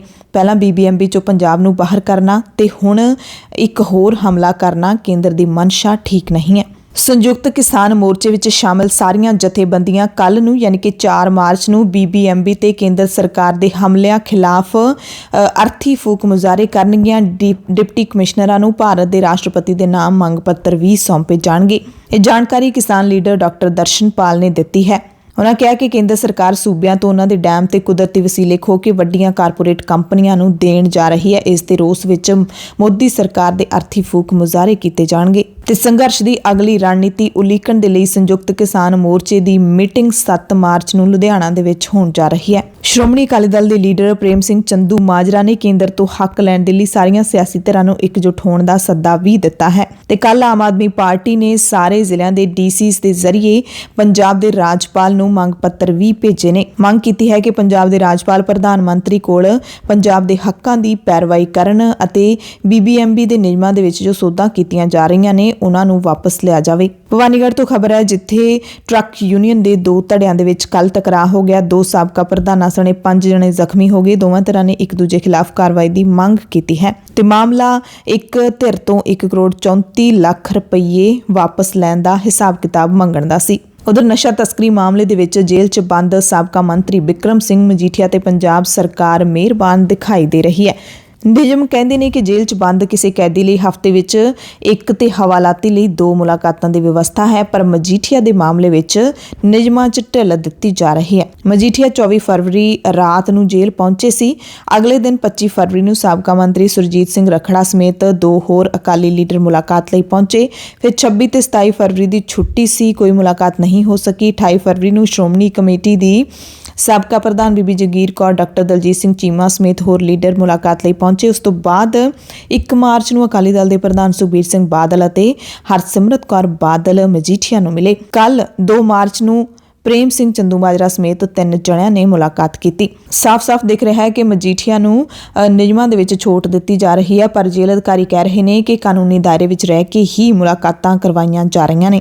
ਉਹਨਾਂ ਨੇ ਇਹ ਵੀ ਦਾਅਵਾ ਕੀਤਾ ਕਿ ਹਵਾਲਾਤੀ ਦੀ ਹਫ਼ਤੇ ਵਿੱਚ 2 ਵਾਰ ਤੋਂ ਵੱਧ ਮੁਲਾਕਾਤ ਵੀ ਕਰਵਾਈ ਜਾ ਸਕਦੀ ਹੈ। ਪੰਜਾਬ ਦੀਆਂ ਖਾਸ ਖਬਰਾਂ ਦੀ ਖਾਸ ਬੁਲੇਟਿਨ ਦੇ ਵਿੱਚ ਕੁਝ ਹੋਰ ਅਹਿਮ ਖਬਰਾਂ ਤੁਹਾਨੂੰ ਦੱਸ ਦਿੰਦੇ ਹਾਂ। ਗੱਲ ਪਹਿਲਾਂ ਕਰਾਂਗੇ ਯੂਕਰੇਨ ਅਤੇ ਰੂਸ ਵਿਚਾਲੇ ਚੱਲ ਰਹੇ ਯੁੱਧ ਦੀ। ਰੂਸ ਤੇ ਯੂਕਰੇਨ ਦੀ ਜੰਗ ਨੂੰ 7 ਦਿਨ ਹੋ ਗਏ ਨੇ। ਬੁੱਧਵਾਰ ਨੂੰ 7ਵੇਂ ਦਿਨ ਤੋਂ ਬਾਅਦ ਵੀ ਨਹੀਂ ਲੱਗ ਰਿਹਾ ਕਿ ਜੰਗ ਮੁੱਕ ਸਕਦੀ ਹੈ, ਪਰ ਇਸ ਦਰਮਿਆਨ ਭਾਰਤ ਦੇ ਵਿੱਚ ਮਹਿੰਗਾਈ ਦੀ ਮਾਰ ਪੈਣ ਵਾਲੀ ਹੈ। ਉਹ ਖਬਰ ਤੁਹਾਨੂੰ ਦੱਸ ਦਿੰਦੇ ਹਾਂ ਕਿ ਪੈਟਰੋਲ ਅਤੇ ਡੀਜ਼ਲ ਦੀਆਂ ਕੀਮਤਾਂ ਦੇ ਵਿੱਚ ਵਾਧਾ ਅਗਲੇ ਹਫ਼ਤੇ ਪੰਜਾਬ ਵਿਧਾਨ ਸਭਾ ਸਮੇਤ ਬਾਕੀ ਸਾਰੇ ਸੂਬਿਆਂ ਦੀਆਂ ਵਿਧਾਨ ਸਭਾ ਚੋਣਾਂ ਦੇ ਨਤੀਜੇ ਆਉਣ ਤੋਂ ਬਾਅਦ ਕਿਸੇ ਵੇਲੇ ਵੀ ਕੀਤਾ ਜਾ ਸਕਦਾ ਹੈ। ਕੌਮਾਂਤਰੀ ਤੇਲ ਦੀਆਂ ਕੀਮਤਾਂ $100 ਪ੍ਰਤੀ ਬੈਰਲ ਤੋਂ ਉੱਪਰ ਚਲੀਆਂ ਗਈਆਂ ਨੇ, ਪਰ ਮੋਦੀ ਸਰਕਾਰ ਦੰਦਾਂ ਦੇ ਵਿੱਚ ਜੀਭ ਦੇਈ ਬੈਠੀ ਹੈ। ਨਹੀਂ ਵਾਧਾ ਕੀਤਾ ਜਾ ਸਕਦਾ ਇਹਨਾਂ ਚੋਣਾਂ ਦੇ ਸਮੇਂ ਦੇ ਦਰਮਿਆਨ। ਤੇ ਜਦੋਂ ਚੋਣਾਂ ਮੁੱਕ ਗਈਆਂ, ਨਤੀਜੇ ਆ ਗਏ, ਤੁਸੀਂ ਦੇਖ ਲਿਓ ਕਿ ਤੁਹਾਡੇ ਸਾਹਮਣੇ ਹੈ। ਪੈਟਰੋਲ ਤੇ ਡੀਜ਼ਲ ਦੇ ਭਾਅ ਵਧਾ ਦਿੱਤੇ ਜਾਣਗੇ। $9 ਪ੍ਰਤੀ ਲੀਟਰ ਦਾ ਘਾਟਾ ਸਰਕਾਰ ਨੂੰ ਲੱਗਦਾ ਹੈ ਕਿ ਉਸ ਨੂੰ ਹੁਣ ਪੈ ਰਿਹਾ ਹੈ $100 ਪ੍ਰਤੀ ਬੈਰਲ ਜਦੋਂ ਉੱਪਰ ਚਲਾ ਗਿਆ ਕੱਚਾ ਤੇਲ।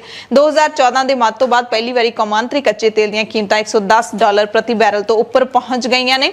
ਤੇਲ ਮੰਤਰਾਲੇ ਦੇ ਪੈਟਰੋਲੀਅਮ ਯੋਜਨਾ ਤੇ ਵਿਸ਼ਲੇਸ਼ਣ ਸੈੱਲ ਦੀ ਜਾਣਕਾਰੀ ਮੁਤਾਬਿਕ 1 ਮਾਰਚ ਨੂੰ ਭਾਰਤ ਵਿੱਚ ਕੱਚੇ ਤੇਲ ਦੀ ਖਰੀਦਦਾਰੀ $102 ਪ੍ਰਤੀ ਬੈਰਲ ਤੋਂ ਉੱਪਰ ਪਹੁੰਚ ਗਈ। ਅਗਸਤ 2014 ਤੋਂ ਬਾਅਦ ਇਹ ਸਭ ਤੋਂ ਵੱਧ ਹੈ। ਯੂਪੀ ਵਿਧਾਨ ਸਭਾ ਦੇ ਲਈ 7ਵੇਂ ਤੇ ਆਖਰੀ ਪੜਾਅ ਦੀਆਂ ਵੋਟਾਂ 7 ਮਾਰਚ ਨੂੰ ਪੈਣੀਆਂ ਨੇ। ਵੋਟਾਂ ਦੀ ਗਿਣਤੀ 10 ਮਾਰਚ ਨੂੰ ਹੋਏਗੀ ਤੇ ਉਸ ਤੋਂ ਬਾਅਦ ਇਹ ਜਿਹੜਾ ਰੇਟ ਹੈ ਉਹ ਵਧਾਇਆ ਜਾ ਸਕਦਾ ਹੈ। ਸਰਕਾਰੀ ਮਾਲਕੀ ਵਾਲੀ ਇੰਡੀਅਨ ਆਇਲ ਕਾਰਪੋਰੇਸ਼ਨ, ਭਾਰਤੀ ਪੈਟਰੋਲੀਅਮ ਕਾਰਪੋਰੇਸ਼ਨ ਲਿਮਟਿਡ ਤੇ Hindustan petroleum corporation limited petrol ਅਤੇ ਡੀਜ਼ਲ ਤੇ ਪ੍ਰਤੀ ਲੀਟਰ $5.70 ਦਾ ਨੁਕਸਾਨ ਹੁਣ ਸਹਿ ਰਹੀਆਂ ਨੇ। ਤੇਲ ਮਾਰਕੀਟਿੰਗ ਕੰਪਨੀਆਂ ਨੂੰ ਘਾਟਾ ਪੂਰਨ ਦੇ ਲਈ ਤੇਲ ਕੀਮਤਾਂ ਦੇ ਵਿੱਚ $9 ਪ੍ਰਤੀ ਲੀਟਰ ਜਾਂ ਫਿਰ 10% ਭਾਅ ਵਧਾਉਣ ਦੀ ਲੋੜ ਪਏਗੀ। ਪੂਰੀ ਦੁਨੀਆ ਦੇ ਵਿੱਚ ਵਿਸ਼ਵ ਪੱਧਰ ਤੇ ਤੇਲ ਦੀਆਂ ਕੀਮਤਾਂ $5 ਪ੍ਰਤੀ ਬੈਰਲ ਤੱਕ ਵੱਧ ਗਈਆਂ ਨੇ, ਯਾਨੀ ਕਿ ਕੱਚੇ ਤੇਲ ਦੀਆਂ ਕੀਮਤਾਂ ਨੂੰ ਅੱਗ ਲੱਗ ਗਈ ਹੈ ਕੌਮਾਂਤਰੀ ਪੱਧਰ ਤੇ ਭਾਅ ਹੈ ਜਿਹੜਾ ਕੱਚੇ ਤੇਲ ਦਾ ਉਹ ਪ੍ਰਤੀ ਬੈਰਲ $110.40 ਤੱਕ ਪੁੱਜ ਗਿਆ ਹੈ। $5.43 ਵਾਧਾ ਹੋਇਆ ਹੈ। ਰੂਸ ਯੂਕਰੇਨ ਜੰਗ ਦੇ 7ਵੇਂ ਦਿਨ ਰੂਸ ਨੇ ਕਿਹਾ ਕਿ ਅਸੀਂ ਯੂਕਰੇਨ ਦੇ ਨਾਲ ਮੁੜ ਗੱਲਬਾਤ ਕਰਨ ਦੇ ਲਈ ਤਿਆਰ ਹਾਂ ਤੇ ਇਸ ਦੇ ਦਰਮਿਆਨ ਰੂਸ ਦੇ ਵਿਦੇਸ਼ ਮੰਤਰੀ ਨੇ ਇੱਕ ਵੱਡਾ ਬਿਆਨ ਵੀ ਦਿੱਤਾ ਹੈ। ਸਰਗੇਈ ਲਾਵਰੋਵ ਨੇ ਕਿਹਾ ਕਿ ਜੇ ਤੀਸਰਾ ਵਿਸ਼ਵ ਯੁੱਧ ਹੁੰਦਾ ਹੈ ਤਾਂ ਇਹਦੇ ਵਿੱਚ ਖੁੱਲ੍ਹ ਕੇ ਪਰਮਾਣੂ ਹਥਿਆਰ ਵਰਤੇ ਜਾਣਗੇ ਤੇ ਜੰਗ ਤਬਾਹੀ ਵਾਲੀ ਜੰਗ ਹੋਵੇਗੀ। ਰੂਸ ਦੇ ਵਿਦੇਸ਼ ਮੰਤਰੀ ਸਰਗੇਈ ਲਾਵਰੋਵ ਨੇ ਕਿਹਾ ਕਿ ਰੂਸ ਯੂਕਰੇਨ ਨੂੰ ਪਰਮਾਣੂ ਹਥਿਆਰ ਹਾਸਲ ਕਰਨ ਦੀ ਇਜਾਜ਼ਤ ਬਿਲਕੁਲ ਨਹੀਂ ਦੇਵੇਗਾ। ਤੀਜਾ ਵਿਸ਼ਵ ਯੁੱਧ ਬਹੁਤ ਹੀ ਵਿਨਾਸ਼ਕਾਰੀ ਤੇ ਪਰਮਾਣੂ ਹੋਵੇਗਾ। ਯੂਕਰੇਨ ਦੇ ਨਾਲ ਗੱਲਬਾਤ ਦੇ ਮੁੱਦੇ ਤੇ ਵੀ ਲਾਵਰੋਵ ਨੇ ਕਿਹਾ ਕਿ ਰੂਸ ਯੂਕਰੇਨ ਦੇ ਨਾਲ ਦੂਜੇ ਦੌਰ ਦੀ ਗੱਲਬਾਤ ਲਈ ਤਿਆਰ ਹੈ, ਪਰ ਯੂਕਰੇਨ ਅਮਰੀਕਾ ਦੇ ਇਸ਼ਾਰੇ ਤੇ ਚੱਲ ਰਿਹਾ ਹੈ। ਰੂਸ ਦੇ ਵਿੱਚ ਵੀ ਰੂਸੀ ਹਮਲੇ ਦਾ ਯੂਕਰੇਨ ਦੇ ਉੱਤੇ ਜੋ ਹਮਲਾ ਕੀਤਾ ਗਿਆ ਉਸ ਦਾ ਵਿਰੋਧ ਹੋ ਰਿਹਾ ਹੈ। ਲੋਕ ਸੜਕਾਂ ਤੇ ਉਤਰੇ ਹੋਏ ਨੇ। ਇੱਥੇ ਜੇਲ੍ਹ ਦੇ ਵਿੱਚ ਬੰਦ ਰੂਸੀ ਵਿਰੋਧੀ ਧਿਰ ਦੇ ਲੀਡਰ ਅਲੈਕਸੀ ਨਾਵੇਲਨੀ ਨੇ ਕਿਹਾ ਕਿ ਰੂਸ ਇੱਕ ਸ਼ਾਂਤੀਪੂਰਨ ਦੇਸ਼ ਬਣਨਾ ਚਾਹੁੰਦਾ ਹੈ, ਪਰ ਅਫਸੋਸ ਹੈ ਕਿ ਹੁਣ ਬਹੁਤ ਘੱਟ ਲੋਕ ਇਸ ਨੂੰ ਸ਼ਾਂਤੀ ਪਸੰਦ ਦੇਸ਼ ਕਹਿਣਗੇ। ਯੂਕਰੇਨ ਤੇ ਰੂਸ ਦੇ ਹਮਲੇ ਦਾ ਜ਼ਿਕਰ ਕਰਦੇ ਹੋਏ ਨਾਵੇਲਨੀ ਨੇ ਇੱਕ ਤੋਂ ਬਾਅਦ ਇੱਕ ਕਈ ਟਵੀਟ ਕੀਤੇ। ਉਹਨਾਂ ਨੇ ਇਹ ਵੀ ਕਿਹਾ ਕਿ ਪੁਤਿਨ ਰੂਸ ਨਹੀਂ ਹੈ। ਯੁੱਧ ਰੋਕਣ ਦੇ ਲਈ ਲੋਕਾਂ ਨੂੰ ਸੜਕਾਂ ਤੇ ਉਤਰਨਾ ਚਾਹੀਦਾ। ਉਹਨਾਂ ਕਿਹਾ ਕਿ ਆਓ ਘੱਟ ਤੋਂ ਘੱਟ ਡਰੇ ਹੋਏ ਤੇ ਚੁੱਪ ਰਹਿਣ ਵਾਲੇ ਲੋਕਾਂ ਦਾ ਦੇਸ਼ ਨਾ ਬਣੀਏ, ਡਰਪੋਕਾਂ ਦਾ ਦੇਸ਼ ਨਾ ਬਣੀਏ ਜੋ ਯੂਕਰੇਨ ਦੇ ਵਿਰੁੱਧ ਹਮਲਾਵਰ ਯੁੱਧ ਤੇ ਵਿਚਾਰ ਨਾ ਕਰਨ ਦਾ ਬਹਾਨਾ ਬਣਾਉਂਦੇ ਨੇ। ਉਸ ਜੰਗ ਤੇ ਜੋ ਸਾਡੇ ਸਨਕੀ ਲੀਡਰ ਨੇ ਛੇੜ ਦਿੱਤੀ ਹੈ। ਉਹਨਾਂ ਕਿਹਾ ਕਿ ਹੁਣ ਅਸੀਂ ਇਸ ਗੱਲ ਤੇ ਚੁੱਪ ਨਹੀਂ ਰਹਿ ਸਕਦੇ ਕਿ ਕੀ ਯੂਕਰੇਨੀਅਨਾਂ ਨੂੰ ਮਾਰਿਆ ਜਾਣਾ ਚਾਹੀਦਾ ਹੈ। ਨਵੇਲਨੀ ਨੇ ਕਿਹਾ ਕਿ 21ਵੀਂ ਸਦੀ ਦਾ ਤੀਜਾ ਦਹਾਕਾ ਹੈ। ਅਸੀਂ ਖਬਰਾਂ ਪੜ੍ਹ ਰਹੇ ਹਾਂ ਕਿ ਲੋਕਾਂ ਨੂੰ ਟੈਂਕ ਸਾੜ ਰਹੇ ਨੇ, ਘਰਾਂ ਨੂੰ ਬੰਬ ਉਡਾ ਰਹੇ ਨੇ। ਹੁਣ ਅਸੀਂ ਆਪਣੇ ਟੀਵੀ ਤੇ ਪਰਮਾਣੂ ਯੁੱਧ ਸ਼ੁਰੂ ਹੋਣ ਦਾ ਅਸਲ ਖਤਰਾ ਦੇਖ ਪਾ ਰਹੇ ਹਾਂ। ਮੈਂ ਖੁਦ ਸੋਵੀਅਤ ਸੰਘ ਤੋਂ ਹਾਂ। ਬਚਪਨ ਤੋਂ ਹੀ ਮੈਂ ਇੱਕੋ ਹੀ ਲਾਈਨ ਸੁਣਦਾ ਆ ਰਿਹਾ, ਸ਼ਾਂਤੀ ਦੇ ਲਈ ਜੰਗ। ਪਰ ਕੀ ਜੰਗ ਦੇ ਨਾਲ ਕਦੇ ਸ਼ਾਂਤੀ ਹੋਈ ਹੈ? ਮੈਂ ਸਾਰਿਆਂ ਨੂੰ ਅਪੀਲ ਕਰਦਾ ਕਿ ਸਾਰੇ ਸੜਕਾਂ ਤੇ ਨਿਕਲਣ ਤੇ ਸ਼ਾਂਤੀ ਦੇ ਲਈ ਲੜਨ। ਹੁਣ ਦੇਖਣਾ ਹੋਏਗਾ ਕਿ ਨਵੇਲਨੀ ਜਿਹੜੇ ਰੂਸ ਦੇ ਹੀ ਵਿਰੋਧੀ ਧਿਰ ਦੇ ਲੀਡਰ ਨੇ, ਉਹਨਾਂ ਦੀ ਅਪੀਲ ਦੇ ਉੱਤੇ ਕਿੰਨੇ ਕੁ ਲੋਕ ਰੂਸ ਦੀਆਂ ਸੜਕਾਂ ਤੇ ਉਤਰਦੇ ਨੇ। ਇਸੇ ਦਰਮਿਆਨ ਸੰਯੁਕਤ ਰਾਸ਼ਟਰ ਨੇ ਇੱਕ ਹੋਰ ਦਾਅਵਾ ਕੀਤਾ ਹੈ ਕਿ ਯੂਕਰੇਨ ਦੇ ਵਿੱਚ ਅਗਲੇ 3 ਮਹੀਨਿਆਂ ਦੇ ਵਿੱਚ ਅੰਦਾਜ਼ਨ 80,000 ਔਰਤਾਂ ਬੱਚਿਆਂ ਨੂੰ ਜਨਮ ਦੇਣਗੀਆਂ। ਪਰ ਬਹੁਤ ਅਫਸੋਸ ਦੀ ਗੱਲ ਹੈ ਕਿ ਉਹਨਾਂ ਕੋਲ ਵਧੀਆ ਮੈਡੀਕਲ ਸਹੂਲਤਾਂ ਨਹੀਂ ਹੋਣਗੀਆਂ ਜੋ ਹਾਲਾਤ ਇਸ ਵਾਰ ਦੇ ਵਿੱਚ ਬਣੇ ਹੋਏ ਨੇ। ਰੂਸ ਦੇ ਭਾਰਤ ਦੇ ਵਿੱਚ ਨਾਮਜ਼ਦ ਸਫੀਰ ਡੈਨਿਸ ਅਲੀਪੋਵ ਨੇ ਕਿਹਾ ਕਿ ਯੂਕਰੇਨ ਦੇ ਖਾਰਕੀਵ, ਸੂਮੀ ਤੇ ਹੋਰ ਜੰਗ ਪ੍ਰਭਾਵਿਤ ਇਲਾਕਿਆਂ ਦੇ ਵਿੱਚੋਂ ਅਸੀਂ ਭਾਰਤੀਆਂ ਨੂੰ ਸੁਰੱਖਿਅਤ ਬਾਹਰ ਕੱਢਾਂਗੇ। ਅਸੀਂ ਭਾਰਤ ਸਰਕਾਰ ਦੇ ਸੰਪਰਕ ਦੇ ਵਿੱਚ ਹਾਂ ਤੇ ਇਹਦੇ ਲਈ ਗਲਿਆਰੇ ਤੇ ਸੁਰੱਖਿਅਤ ਰਾਹ ਬਣਾਉਣ ਦੇ ਲਈ ਗੰਭੀਰਤਾ ਨਾਲ ਕੰਮ ਕੀਤਾ ਜਾ ਰਿਹਾ ਹੈ ਤੇ ਆਸ ਹੈ ਕਿ ਯੋਜਨਾ ਛੇਤੀ ਅਮਲ ਵਿੱਚ ਲਿਆਂਦੀ ਜਾਏਗੀ, ਯਾਨੀ ਕਿ ਯੂਕਰੇਨ ਦੇ ਵਿੱਚੋਂ ਗਲਿਆਰਾ ਬਣਾ ਕੇ ਲੋਕਾਂ ਨੂੰ ਬਾਹਰ ਕੱਢਿਆ ਜਾਵੇਗਾ। ਭਾਰਤੀ ਦੂਤਾਵਾਸ ਨੇ ਵੀ 2 ਤਰੀਕ ਦੀ ਸ਼ਾਮ ਨੂੰ ਯੂਕਰੇਨ 'ਚ ਫਸੇ ਪੰਜਾਬੀਆਂ ਦੇ ਲਈ, ਭਾਰਤੀਆਂ ਦੇ ਲਈ ਇੱਕ ਨਵੀਂ ਐਡਵਾਈਜ਼ਰੀ ਜਾਰੀ ਕੀਤੀ ਹੈ। ਦੂਤਾਵਾਸ ਨੇ ਭਾਰਤੀਆਂ ਨੂੰ ਤੁਰੰਤ ਖਾਰਕਿਵ ਸ਼ਹਿਰ ਛੱਡਣ ਦੇ ਲਈ ਕਿਹਾ ਹੈ ਕਿ ਜਿੰਨੀ ਛੇਤੀ ਹੋ ਸਕੇ ਪੇਸੋਚੇਨ, ਬਾਬਾਏ ਅਤੇ ਬੇਜ਼ਲ ਯੂਡੋਵਕਾ ਪਹੁੰਚੋ ਤੇ ਭਾਰਤੀਆਂ ਨੂੰ 6 ਵਜੇ ਤੱਕ ਖਾਰਕਿਵ ਛੱਡਣ ਦੇ ਲਈ ਇੱਕਦਮ ਕਹਿ ਦਿੱਤਾ ਗਿਆ। ਪਰ ਵਿਦਿਆਰਥੀ ਵਾਰੀ-ਵਾਰੀ ਪੁੱਛਦੇ ਨੇ ਕਿ ਤੁਸੀਂ ਸਾਨੂੰ ਇਹ ਤਾਂ ਦੱਸ ਦਿਓ, ਅਸੀਂ ਛੱਡੀਏ ਕਿਹਦੇ ਸਹਾਰੇ? ਸਾਡੇ ਕੋਲ ਕੀ ਹੈ ਜਿਹਦੇ ਨਾਲ ਅਸੀਂ ਖਾਰਕਿਵ ਤੋਂ ਪਹੁੰਚ ਜਾਈਏ? ਸਰਹੱਦਾਂ ਦੇ ਉੱਤੇ ਕਿੱਥੇ ਪਹੁੰਚੀਏ? ਕੁਝ ਨਹੀਂ ਪਤਾ, ਬਸ ਸਿਰਫ ਐਡਵਾਈਜ਼ਰੀ ਜਾਰੀ ਕਰ ਦਿੱਤੀ ਜਾਂਦੀ ਹੈ। ਕਦੇ ਇਹ ਕਿਹਾ ਜਾਂਦਾ ਹੈ ਕੀਵ ਸ਼ਹਿਰ ਨੂੰ ਛੱਡ ਦਿਓ, ਰਾਜਧਾਨੀ ਕੀਵ ਨੂੰ ਛੱਡ ਦਿਓ ਇੰਨੇ ਵਜੇ ਤੱਕ, ਤੇ ਫਿਰ ਖਾਰਕਿਵ ਨੂੰ ਛੱਡ ਦਿਓ। ਛੱਡਣਾ ਚਾਹੁੰਦੇ ਨੇ, ਹਰ ਕੋਈ ਉੱਥੋਂ ਨਿਕਲਣਾ ਚਾਹੁੰਦਾ ਹੈ ਪਰ ਕੋਈ ਸਾਧਨ ਨਹੀਂ ਹੈ।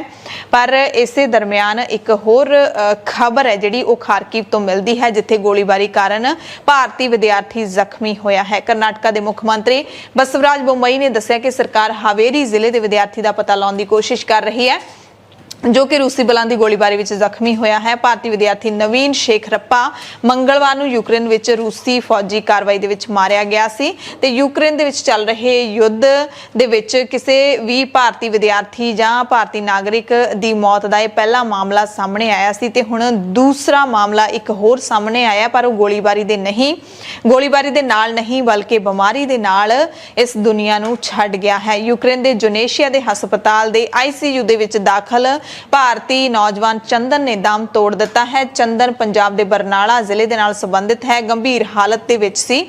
ਦੇਸ਼ ਲਿਆਉਣ ਦੀ ਯੋਜਨਾ ਬਣਾਈ ਜਾ ਰਹੀ ਸੀ ਪਰ ਉੱਥੋਂ ਉਦਾਸ ਕਰਨ ਵਾਲੀ ਖਬਰ ਆ ਗਈ। ਪਿਛਲੇ 1 ਮਹੀਨੇ ਤੋਂ ਲਗਾਤਾਰ ਹਸਪਤਾਲ ਦੇ ਵਿੱਚ ਦਾਖਲ ਸੀ। ਸਿਰ ਦਾ ਆਪਰੇਸ਼ਨ ਹੋਇਆ ਸੀ। ਚੰਦਨ ਦਾ ਪਿਤਾ S ਜਿੰਦਲ ਵੀ ਯੂਕਰੇਨ ਦੇ ਵਿੱਚ ਦੂਜੇ ਭਾਰਤੀਆਂ ਦੇ ਨਾਲ ਫਸਿਆ ਹੋਇਆ, ਜਿਹੜਾ ਕਿ ਆਪਣੇ ਪੁੱਤ ਦਾ ਪਤਾ ਲੈਣ ਲਈ ਗਿਆ ਹੋਇਆ ਸੀ ਤੇ ਇਸੇ ਦਰਮਿਆਨ ਯੁੱਧ ਸ਼ੁਰੂ ਹੋ ਗਿਆ। ਬਰਨਾਲਾ ਵਾਸੀਆਂ ਨੇ 1 ਦਿਨ ਪਹਿਲਾਂ ਹੀ ਡਿਪਟੀ ਕਮਿਸ਼ਨਰ ਨੂੰ ਮਿਲ ਕੇ ਵਿਸ਼ੇਸ਼ ਜਹਾਜ਼ ਰਾਹੀਂ ਚੰਦਨ ਨੂੰ ਇੱਧਰ ਲਿਆਉਣ ਦੀ ਅਪੀਲ ਕੀਤੀ ਸੀ, ਪਰ ਉਸ ਤੋਂ ਪਹਿਲਾਂ ਹੀ ਇਹ ਮਾੜੀ ਖਬਰ ਹੈ ਜਿਹੜੀ ਉਹ ਮਿਲ ਗਈ ਹੈ। ਮੰਗਲਵਾਰ ਨੂੰ ਯੂਕਰੇਨ ਦੇ ਵਿੱਚ ਜੋ ਭਾਰਤੀ ਐਮਬੈਸੀ ਹੈ ਉਸਨੇ ਖਾਰਕਿਵ ਤੁਰੰਤ ਛੱਡਣ ਦੀ ਸਲਾਹ ਦਿੱਤੀ। ਉੱਥੇ ਫਸੇ ਯੂਕਰੇਨ ਦੇ ਵਿੱਚ ਫਸੇ ਭਾਰਤੀ ਵਿਦਿਆਰਥੀਆਂ ਤੇ ਨਾਗਰਿਕਾਂ ਨੂੰ। ਉਸ ਤੋਂ ਪਹਿਲਾਂ ਹੀ ਪੋਲੈਂਡ ਦੀ ਰਾਜਧਾਨੀ ਵਾਰਸਾ ਦੇ ਵਿੱਚ ਸਥਿਤ ਇੰਡੀਅਨ ਐਮਬੈਸੀ ਨੇ ਲਵੀਵ, ਤਰਨੋਪਿਲ ਅਤੇ ਪੱਛਮੀ ਯੂਕਰੇਨ ਦੇ ਹੋਰ ਹਿੱਸਿਆਂ ਵਿੱਚ ਫਸੇ ਭਾਰਤੀਆਂ ਨੂੰ ਇਹ ਸਲਾਹ ਦਿੱਤੀ ਸੀ ਕਿ ਉਹ ਪੋਲਿਸ਼ ਸਰਹੱਦ ਦੇ ਵਿੱਚ ਦਾਖਲ ਹੋਣ ਦੇ ਲਈ ਛੇਤੀ ਤੋਂ ਛੇਤੀ ਬੁਡੋਮੀਅਰਜ਼ ਸਰਹੱਦੀ ਚੌਂਕੀ ਤੱਕ ਪਹੁੰਚਣ। ਦੂਤਘਰ ਦੇ ਵੱਲੋਂ ਜਾਰੀ ਸਲਾਹ ਦੇ ਵਿੱਚ ਭਾਰਤੀਆਂ ਨੂੰ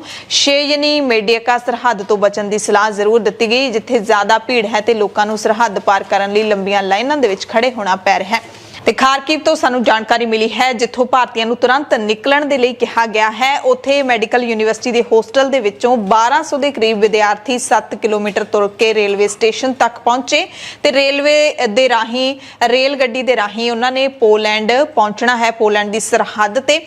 ਸਾਨੂੰ ਇਹ ਜਾਣਕਾਰੀ ਦਿੱਤੀ ਹੈ ਜਸਲੀਨ ਕੌਰ, ਜੰਮੂ ਦੀ ਰਹਿਣ ਵਾਲੀ ਵਿਦਿਆਰਥਣ ਹੈ, 19 ਸਾਲ ਦੀ ਉਮਰ ਹੈ, MBBS ਦੇ ਪਹਿਲੇ ਸਾਲ ਦੀ ਵਿਦਿਆਰਥਣ ਹੈ ਤੇ ਸਾਰੇ ਵਿਦਿਆਰਥੀ ਉੱਥੋਂ ਬਾਹਰ ਨਿਕਲ ਕੇ ਭਾਰਤ ਪਹੁੰਚਣਾ ਚਾਹੁੰਦੇ ਨੇ ਤੇ ਇਹਨਾਂ ਦੇ ਜਿਹੜੇ ਅਨੁਭਵ ਨੇ ਉਹ ਬਹੁਤ ਹੀ ਦਿਲ ਦਹਿਲਾ ਦੇਣ ਵਾਲੇ ਨੇ। ਜਦੋਂ ਇਹ 7 ਕਿਲੋਮੀਟਰ ਤੁਰ ਕੇ ਪਹੁੰਚੇ ਨੇ ਆਪਣੇ ਸਾਜੋ ਸਮਾਨ ਦੇ ਸਮੇਤ, ਜਿੰਨਾ ਕੁ ਵੀ ਵਿਚਾਰੇ ਚੁੱਕ ਸਕਦੇ ਸੀ ਉਹਨਾਂ ਨੇ ਲੋੜ ਦੀਆਂ ਚੀਜ਼ਾਂ ਚੁੱਕੀਆਂ ਤੇ ਪੈਦਲ ਤੁਰ ਕੇ 7 ਕਿਲੋਮੀਟਰ ਰੇਲਵੇ ਸਟੇਸ਼ਨ ਤੱਕ ਸਹੀ ਸਲਾਮਤ ਪਹੁੰਚ ਗਏ। ਪਰ ਰਾਹ ਦੇ ਵਿੱਚ ਕਈ ਧਮਾਕਿਆਂ ਦੀਆਂ ਆਵਾਜ਼ਾਂ ਸੁਣੀਆਂ, ਕਈਆਂ ਨੂੰ ਅੱਖਾਂ ਦੇ ਨਾਲ ਦੇਖਿਆ ਤੇ ਜਸਲੀਨ ਕੌਰ ਦੀ ਮਾਤਾ ਕਿਰਨਦੀਪ ਕੌਰ ਨੇ ਹੋਰ ਜਿੰਨੇ ਵੀ ਲੋਕ ਉੱਥੇ ਫਸੇ ਹੋਏ ਨੇ ਸਭ ਦੀ ਸੁਰੱਖਿਅਤ ਘਰ ਵਾਪਸੀ ਦੀ ਅਪੀਲ ਕੀਤੀ ਹੈ, ਸਭ ਨੂੰ ਅਰਦਾਸਾਂ ਕਰਨ ਦੀ ਅਪੀਲ ਕੀਤੀ ਹੈ।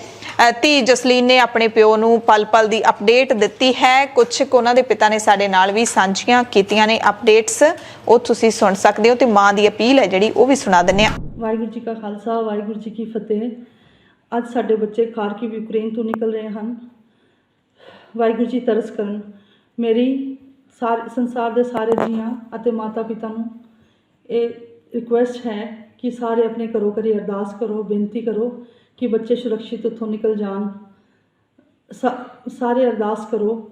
ਸਭ ਤੋਂ ਵੱਡੀ ਸਰਕਾਰ ਅਕਾਲ ਪੁਰਖ ਪਰਮਾਤਮਾ ਆਪ ਹੈ। ਅੱਜ ਸਾਰੇ ਬੱਚੇ ਸੁਖ ਸ਼ਾਂਤੀ ਨਾਲ ਆਪਣੇ ਘਰੋਂ ਘਰੀ ਵਾਪਿਸ ਆ ਸਕਣ। ਸਾਰੇ ਸ਼ਰਨੀ ਢਹਿ ਪਵੋ ਅਤੇ ਤਰਲੇ ਕਰੋ ਬੱਚਿਆਂ ਲਈ ਅਤੇ ਪੇਰੈਂਟਸ ਲਈ। ਪਰਮਾਤਮਾ ਦੀ ਦਇਆ ਮੰਗੋ, ਤਰਸ ਮੰਗੋ। ਵਾਹਿਗੁਰੂ ਜੀ ਕਾ ਖਾਲਸਾ ਵਾਹਿਗੁਰੂ ਜੀ ਕੀ ਫਤਿਹ। ਮੈਂ ਚੱਲੀ ਹਾਂ ਪਾਪਾ, ਹੋ ਗਈ ਸਾਰੀ ਤਿਆਰੀ ਅਤੇ ਅਸੀਂ ਨਿਕਲਣ ਲੱਗੇ ਹਾਂ। ਅਤੇ ਜਦੋਂ ਅਸੀਂ ਅਗਲੇ ਸਟੇਸ਼ਨ ਪੁੱਜਾਂਗੇ, ਜਦੋਂ ਜਿੱਥੇ ਹੋ ਪਾਇਆ ਮੇਰੇ ਤੋਂ, ਤਾਂ ਮੈਂ ਉੱਥੇ ਤੁਹਾਨੂੰ ਕਰਦੀ ਹਾਂ। ਠੀਕ ਹੈ, ਅਰਦਾਸ ਅਸੀਂ ਕਰ ਲਈ ਹੈ। ਵਾਹਿਗੁਰੂ ਜੀ ਕਾ ਖਾਲਸਾ ਵਾਹਿਗੁਰੂ ਜੀ ਕੀ ਫਤਿਹ। ਧਿਆਨ ਰੱਖਿਓ। ਹੈਲੋ ਪਾਪਾ, ਅਸੀਂ ਰੇਲਵੇ ਸਟੇਸ਼ਨ ਖੜ੍ਹੇ ਹਾਂ ਅਤੇ ਜਦੋਂ ਆਏ ਸੀ ਤਾਂ 2-3 ਵਾਰੀ ਬਲਾਸਟ ਵੀ ਹੋ ਗਿਆ, ਥੋੜ੍ਹੇ ਪੈਨਿਕ ਹੋ ਗਿਆ ਸਾਰੇ, ਪਰ ਅਸੀਂ ਹੁਣ ਠੀਕ ਹਾਂ। ਅਤੇ ਹੁਣ ਅਸੀਂ ਚੱਲੇ ਹਾਂ, ਬਸ ਹੁਣੇ ਵੇਟ ਕਰ ਰਹੇ ਹਾਂ ਕਿ ਕੀ ਆ ਅੰਦਰ ਘੁਸਣਾ ਜੇ, ਸਾਰੇ ਇਕੱਠੇ ਖੜ੍ਹੇ ਹਾਂ। ਸੋ ਇਹ ਸਾਰੇ ਹਮਲੇ ਤੋਂ ਵਾਲ-ਵਾਲ ਬਚੇ ਵਿਦਿਆਰਥੀ ਨੇ ਜਿਹੜੇ ਉਹ ਭਾਰਤ ਸੁਰੱਖਿਅਤ ਪਹੁੰਚ ਸਕਣ, ਕਿਉਂਕਿ ਸਾਨੂੰ ਜਾਣਕਾਰੀ ਇਹ ਵੀ ਮਿਲੀ ਹੈ ਕਿ ਕੁਝ ਕੁ ਬੱਚਿਆਂ ਨੂੰ ਉੱਥੇ ਟ੍ਰੇਨ ਨਹੀਂ ਮਿਲੀ, ਕਿਉਂਕਿ ਸਿਰਫ ਤੇ ਸਿਰਫ ਭਾਰਤੀ ਵਿਦਿਆਰਥੀ ਨਹੀਂ ਉੱਥੋਂ ਨਿਕਲਣਾ ਚਾਹੁੰਦੇ। ਇਹਨਾਂ ਸ਼ਹਿਰਾਂ ਦੇ ਵਿੱਚੋਂ ਯੂਕਰੇਨ ਦੇ ਲੋਕ ਨੇ ਜਿਹੜੇ ਉਹ ਵੀ ਨਿਕਲਣਾ ਚਾਹੁੰਦੇ ਨੇ। ਹੁਣ ਤੱਕ ਯੂਨਾਈਟਿਡ ਨੇਸ਼ਨਸ ਦੇ ਮੁਤਾਬਿਕ 6 ਲੱਖ ਦੇ ਕਰੀਬ ਯੂਕਰੇਨ ਨੂੰ ਛੱਡ ਚੁੱਕੇ ਨੇ। ਸੋ ਸਾਰੇ ਲੋਕ ਨੇ ਜਿਹੜੇ ਉਹਨਾਂ ਦੇ ਵਿੱਚ ਹਫੜਾ ਦਫੜੀ ਮੱਚੀ ਹੋਈ ਹੈ। ਟ੍ਰੇਨਾਂ ਦੇ ਵਿੱਚ ਭਾਵੇਂ ਟਿਕਟਾਂ ਨਹੀਂ ਲੱਗ ਰਹੀਆਂ, ਪਰ ਸਾਰਿਆਂ ਨੂੰ ਥਾਂ ਹੈ ਜਿਹੜੀ ਉਹ ਨਹੀਂ ਮਿਲ ਰਹੀ। ਇਸੇ ਦਰਮਿਆਨ ਜਲੰਧਰ ਤੇ ਕਪੂਰਥਲਾ ਦੇ 10 ਵਿਦਿਆਰਥੀਆਂ ਨੇ ਇੱਕ ਦਿਨ ਪਹਿਲਾਂ ਹੰਗਰੀ ਵੱਲ ਚਾਲੇ ਪਾ ਦਿੱਤੇ ਤੇ ਇਹਨਾਂ ਨੇ ਪੈਦਲ ਹੀ ਜਿਹੜਾ ਸਫ਼ਰ ਹੈ ਸ਼ੁਰੂ ਕੀਤਾ, ਟੈਕਸੀਆਂ ਤੇ ਵੀ ਸ਼ੁਰੂ ਕੀਤਾ ਹੈ। ਸੋ ਬਹੁਤ ਹੀ ਜ਼ੋਖਿਮ ਭਰਿਆ ਸਫ਼ਰ ਹੈ ਜਿਹੜਾ ਇਹਨਾਂ ਦਾ ਚੱਲ ਰਿਹਾ ਹੈ। ਇਸ ਦਰਮਿਆਨ ਇਹ ਵੀ ਜਾਣਕਾਰੀ ਦਿੱਤੀ ਭਾਰਤ ਸਰਕਾਰ ਨੇ ਕਿ ਭਾਰਤੀ ਹਵਾਈ ਫੌਜ C-17 ਗਲੋਬ ਮਾਸਟਰ ਜਹਾਜ਼ ਬੁੱਧਵਾਰ ਸਵੇਰੇ ਯੂਕਰੇਨ ਦੇ ਲਈ ਰਾਹਤ ਸਮੱਗਰੀ ਲੈ ਕੇ ਰੋਮਾਨੀਆ ਲਈ ਰਵਾਨਾ ਹੋਇਆ। ਅਧਿਕਾਰੀਆਂ ਨੇ ਦੱਸਿਆ ਕਿ ਇਸ ਜਹਾਜ਼ ਦੇ ਰਾਹੀਂ ਰੋਮਾਨੀਆ ਤੋਂ ਭਾਰਤੀ ਨਾਗਰਿਕਾਂ ਨੂੰ ਵਾਪਸ ਲਿਆਉਣ ਦੀ ਵੀ ਉਮੀਦ ਹੈ ਕਿ ਜਦੋਂ ਉੱਥੇ ਜਾ ਕੇ ਜਹਾਜ਼ ਸਮੱਗਰੀ ਛੱਡ ਦੂਗਾ, ਖਾਲੀ ਹੋ ਜਾਊਗਾ, ਤਾਂ ਜਿਹੜੇ ਵਿਦਿਆਰਥੀ ਯੂਕਰੇਨ ਤੋਂ ਸਰਹੱਦ ਪਾਰ ਕਰਕੇ ਰੋਮਾਨੀਆ ਪਹੁੰਚਣ ਦੇ ਵਿੱਚ ਕਾਮਯਾਬ ਹੋਏ ਨੇ, ਉਹ ਇਸ ਜਹਾਜ਼ ਦੇ ਵਿੱਚ ਚੜ੍ਹ ਕੇ ਭਾਰਤ ਆ ਸਕਣਗੇ। ਤੇ ਫੌਜ ਨੇ ਕਿਹਾ ਹੈ ਕਿ 3 ਜਹਾਜ਼ ਅਸੀਂ ਭਾਰਤੀਆਂ ਨੂੰ ਕੱਢਣ ਦੇ ਲਈ ਉੱਥੇ ਲਾ ਦਿੱਤੇ ਨੇ। ਦਿਨ ਰਾਤ ਇਹ ਉਦੋਂ ਤੱਕ ਲੱਗੇ ਰਹਿਣਗੇ ਜਦੋਂ ਤੱਕ ਸਾਰਿਆਂ ਨੂੰ ਇਵੈਕੂਏਟ ਨਹੀਂ ਕਰ ਲਿਆ ਜਾਏਗਾ। ਅਮਰੀਕਾ ਦੇ ਰਾਸ਼ਟਰਪਤੀ ਜੋ ਬਾਈਡਨ ਇਸ ਜੰਗ ਨੂੰ ਲੈ ਕੇ ਰੂਸ ਦੇ ਰਾਸ਼ਟਰਪਤੀ ਤੇ ਕਾਫੀ ਤਿੱਖੇ ਵਰੇ ਨੇ। ਪਹਿਲੇ ਸਟੇਟ ਆਫ ਯੂਨੀਅਨ ਸੰਬੋਧਨ ਦੇ ਵਿੱਚ ਜੋ ਬਾਈਡਨ ਨੇ ਵਲਾਦੀਮੀਰ ਪੁਤਿਨ ਤੇ ਯੂਕਰੇਨ ਦੇ ਵਿਰੁੱਧ ਯੋਜਨਾਬੱਧ ਅਤੇ ਬਿਨਾਂ ਭੜਕਾਹਟ ਜੰਗ ਛੇੜਨ ਦਾ ਦੋਸ਼ ਲਾਇਆ। ਉਹਨਾਂ ਕਿਹਾ ਕਿ ਅਮਰੀਕਾ ਤੁਹਾਡੀ ਹਰ ਚੁਣੌਤੀ ਦਾ ਸਾਹਮਣਾ ਕਰਨ ਦੇ ਲਈ ਤਿਆਰ ਹੈ।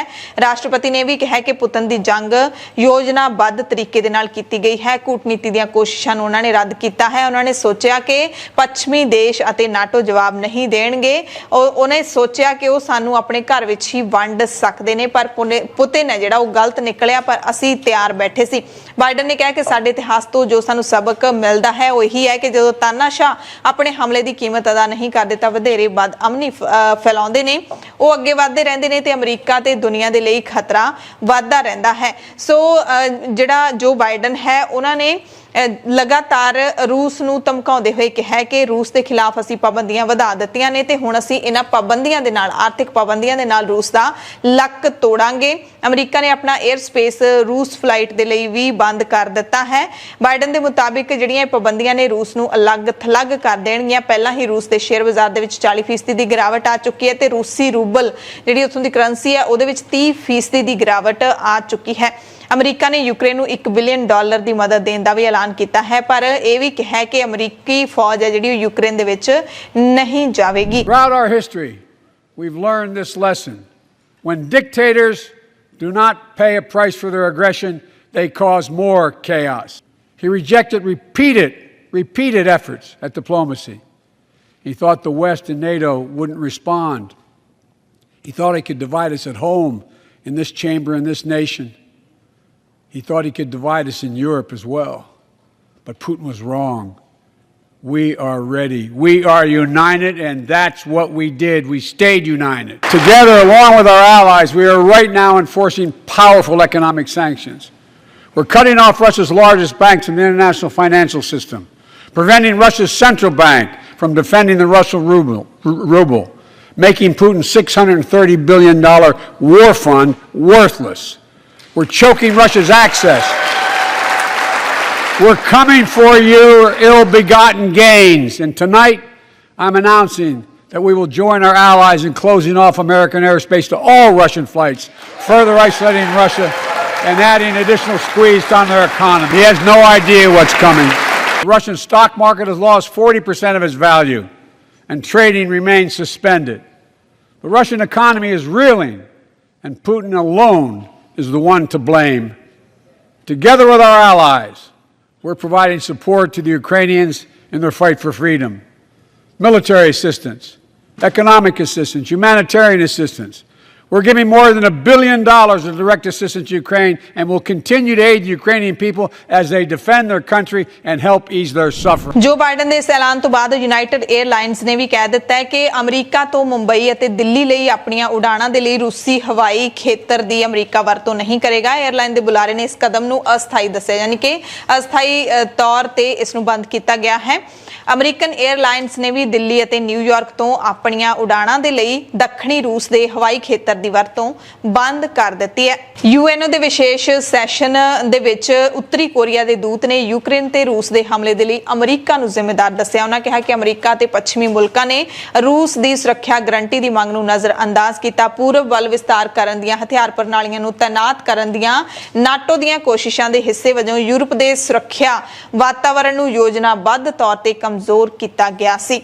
ਇਸ ਦੇ ਦਰਮਿਆਨ ਮੈਕਸੀਕੋ ਦੇ ਰਾਸ਼ਟਰਪਤੀ ਆਂਦਰੇ ਮੈਨੂਅਲ ਲੋਪੇਜ਼ ਓਬਰਾਡੋਰ ਨੇ ਕਿਹਾ ਕਿ ਸਾਡਾ ਮੁਲਕ ਯੂਕਰੇਨ ਤੇ ਹਮਲਾ ਕਰਨ ਦੇ ਬਦਲੇ ਰੂਸ ਤੇ ਕੋਈ ਵੀ ਆਰਥਿਕ ਪਾਬੰਦੀ ਨਹੀਂ ਲਾਏਗਾ। ਉਹਨਾਂ ਨੇ ਸੋਸ਼ਲ ਮੀਡੀਆ ਕੰਪਨੀਆਂ ਦੀ ਇਸ ਗੱਲ ਤੇ ਆਲੋਚਨਾ ਵੀ ਕੀਤੀ ਕਿ ਉਹ ਰੂਸ ਦੀ ਸਰਕਾਰੀ ਮੀਡੀਆ ਦੀ ਸੈਂਸਰਸ਼ਿਪ ਕਰ ਰਹੀਆਂ ਨੇ। ਬਰਤਾਨੀਆ ਦੇ ਰੱਖਿਆ ਸਕੱਤਰ ਬੇਨ ਵੈਲਸ ਨੇ ਕਿਹਾ ਕਿ ਰੂਸ ਨੂੰ ਯੂਕਰੇਨ ਦੇ ਪ੍ਰਮੁੱਖ ਸ਼ਹਿਰਾਂ ਵਿੱਚ ਦਾਖਲ ਹੋਣ ਦੇ ਵਿੱਚ ਵੱਡੀਆਂ ਚੁਣੌਤੀਆਂ ਦਾ ਸਾਹਮਣਾ ਕਰਨਾ ਪੈ ਰਿਹਾ ਹੈ। ਯੂਕਰੇਨੀ ਫੌਜ ਤੇ ਨਾਗਰਿਕ ਦੋਵੇਂ ਹੀ ਰੂਸੀ ਫੌਜ ਦਾ ਮੁਕਾਬਲਾ ਕਰ ਸਕਦੇ ਨੇ ਤੇ ਸਾਡੇ ਕੋਲੇ ਜੋ ਵੀ ਸਾਧਨ ਉਪਲਬਧ ਨੇ ਉਹ ਰੂਸੀ ਫੌਜ ਨੂੰ ਪਿੱਛੇ ਧੱਕਣ ਦੀ ਕੋਸ਼ਿਸ਼ ਕਰ ਸਕਦੇ ਨੇ। ਭਾਰਤ ਦੇ ਵਿਦੇਸ਼ ਮੰਤਰੀ ਐਸ ਜੈ ਸ਼ੰਕਰ ਨੇ ਜਾਣਕਾਰੀ ਦਿੱਤੀ ਹੈ ਕਿ ਯੁੱਧ ਪ੍ਰਭਾਵਿਤ ਯੂਕਰੇਨ ਦੇ ਵਿੱਚ ਫਸੇ ਭਾਰਤੀਆਂ ਨੂੰ ਬਾਹਰ ਕੱਢਣ ਦੇ ਲਈ ਆਪਰੇਸ਼ਨ ਗੰਗਾ ਦੇ ਤਹਿਤ ਲੰਘੇ 24 ਘੰਟਿਆਂ ਦੇ ਵਿੱਚ 6 ਉਡਾਣਾਂ ਭਾਰਤ ਦੇ ਲਈ ਰਵਾਨਾ ਹੋ ਚੁੱਕੀਆਂ ਨੇ।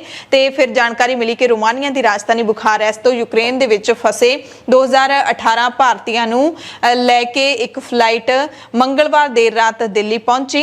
ਇਸੇ ਦਰਮਿਆਨ ਇੱਕ ਹੋਰ ਫਲਾਈਟ 220 ਨਾਗਰਿਕਾਂ ਨੂੰ ਲੈ ਕੇ ਦਿੱਲੀ ਪਹੁੰਚੀ ਹੈ। ਕੇਂਦਰੀ ਸੰਸਦ ਮੰਤਰੀ ਜਤਿੰਦਰ ਸਿੰਘ ਨੇ ਇੰਦਰਾ ਗਾਂਧੀ ਅੰਤਰਰਾਸ਼ਟਰੀ ਹਵਾਈ ਅੱਡੇ ਤੇ ਇਹਨਾਂ ਸਾਰੇ ਯਾਤਰੀਆਂ ਦਾ ਸਵਾਗਤ ਕੀਤਾ ਹੈ ਤੇ ਸਾਰੇ ਆਪੋ ਆਪਣੇ ਜਿਹੜੇ ਅਨੁਭਵ ਨੇ ਉਹ ਦੱਸ ਰਹੇ ਨੇ। ਤੇ ਰੂਸ ਦੇ ਵਿੱਚ ਫਸੇ ਹੋਏ ਕੁਝ ਭਾਰਤੀ ਵਿਦਿਆਰਥੀਆਂ ਨੇ ਭਾਰਤ ਸਰਕਾਰ ਦੇ ਲਈ ਇੱਕ ਸੁਨੇਹਾ ਵੀ ਭੇਜਿਆ ਹੈ। ਰੂਸ ਦੀ ਸਰਹੱਦ ਤੋਂ ਸਿਰਫ 2 ਘੰਟੇ ਦੀ ਦੂਰੀ ਤੇ ਪੂਰਬੀ ਯੂਕਰੇਨ ਦੇ ਕਸਬੇ ਸੁਮੀ ਦੇ ਵਿੱਚ ਫਸੇ ਕਰੀਬ 500 ਭਾਰਤੀ ਵਿਦਿਆਰਥੀਆਂ ਨੇ ਮਦਦ ਦੇ ਲਈ ਅਪੀਲ ਕੀਤੀ ਹੈ ਕਿ ਸਾਨੂੰ ਰੂਸ ਰਾਹੀਂ ਯੂਕਰੇਨ ਤੋਂ ਬਾਹਰ ਕੱਢਿਆ ਜਾਵੇ। ਦਰਅਸਲ ਭਾਰਤ ਆਪਣੇ ਨਾਗਰਿਕਾਂ ਨੂੰ ਕੱਢਣ ਲਈ ਪੱਛਮੀ ਪਾਸੇ ਤੋਂ ਕੋਸ਼ਿਸ਼ਾਂ ਕਰ ਰਿਹਾ ਹੈ। ਵਿਦਿਆਰਥੀਆਂ ਨੇ ਦੱਸਿਆ ਕਿ ਸਾਡੇ ਲਈ ਪੱਛਮ ਵੱਲ 20 ਘੰਟੇ ਦਾ ਸਫ਼ਰ ਤੈਅ ਕਰਨਾ ਸੰਭਵ ਨਹੀਂ ਹੈ ਕਿਉਂਕਿ ਰੇਲ ਗੱਡੀ ਦੀਆਂ ਪਟੜੀਆਂ ਟੁੱਟ ਗਈਆਂ ਨੇ। ਸੜਕਾਂ ਦਾ ਰਾਹ ਬਰੂਦੀ ਸੁਰੰਗਾਂ ਦੇ ਨਾਲ ਭਰਿਆ ਹੋਇਆ, ਘੱਟੋ ਘੱਟ ਕੀਵ ਤੱਕ ਰਾਹ ਖਰਾਬ ਹੈ। ਵਿਦਿਆਰਥੀਆਂ ਨੇ ਭਾਰਤੀ ਦੂਤਾਵਾਸ ਨੂੰ ਅਪੀਲ ਕੀਤੀ ਹੈ ਕਿ ਸਾਨੂੰ ਛੇਤੀ ਤੋਂ ਛੇਤੀ ਬਚਾ ਕੇ ਇੱਥੋਂ ਕੱਢਿਆ ਜਾਵੇ। ਭਾਰਤ ਦੇ ਵਿਦੇਸ਼ ਸਕੱਤਰ ਹਰਸ਼ਵਰਧਨ ਸ਼੍ਰਿੰਗਲਾ ਨੇ ਦਾਅਵਾ ਕੀਤਾ ਹੈ ਕਿ ਕੀਵ ਦੇ ਵਿੱਚ ਜਿਹੜੀ ਯੂਕਰੇਨ ਦੀ ਰਾਜਧਾਨੀ ਕੀਵ ਹੈ ਉੱਥੋਂ ਅਸੀਂ ਕੱਲੇ ਭਾਰਤੀ ਨਾਗਰਿਕ ਨੂੰ ਕੱਢ ਲਿਆਂਦਾ ਹੈ। ਇਸੇ ਦਰਮਿਆਨ ਭਾਰਤ ਦੇ ਪ੍ਰਧਾਨ ਮੰਤਰੀ ਨਰਿੰਦਰ ਮੋਦੀ ਦਾ ਇੱਕ ਬਿਆਨ ਆਉਂਦਾ ਹੈ ਜਿਹੜਾ ਕਿ ਯੂਕਰੇਨ ਦੇ ਵਿੱਚ ਫਸੇ ਹੋਏ ਭਾਰਤੀ ਵਿਦਿਆਰਥੀਆਂ ਨੂੰ ਸ਼ਾਇਦ ਚੰਗਾ ਨਾ ਲੱਗੇ ਤੇ ਉਹਨਾਂ ਦੇ ਇੱਥੇ ਰਹਿੰਦੇ ਮਾਪਿਆਂ ਨੂੰ ਵੀ ਨਾ ਚੰਗਾ ਲੱਗੇ ਕਿਉਂਕਿ ਪ੍ਰਧਾਨ ਮੰਤਰੀ ਮੋਦੀ ਨੇ ਕਿਹਾ ਹੈ ਕਿ ਭਾਰਤ ਦੀ ਤਾਕਤ ਜਿਹੜੀ ਵੱਧ ਰਹੀ ਹੈ ਉਸ ਦੇ ਕਾਰਨ ਹੀ ਅਸੀਂ ਯੂਕਰੇਨ ਦੇ ਵਿੱਚ ਫਸੇ ਆਪਣੇ ਨਾਗਰਿਕਾਂ ਨੂੰ ਸੁਰੱਖਿਅਤ ਕੱਢਣ ਦੇ ਸਮਰੱਥ ਹਾਂ।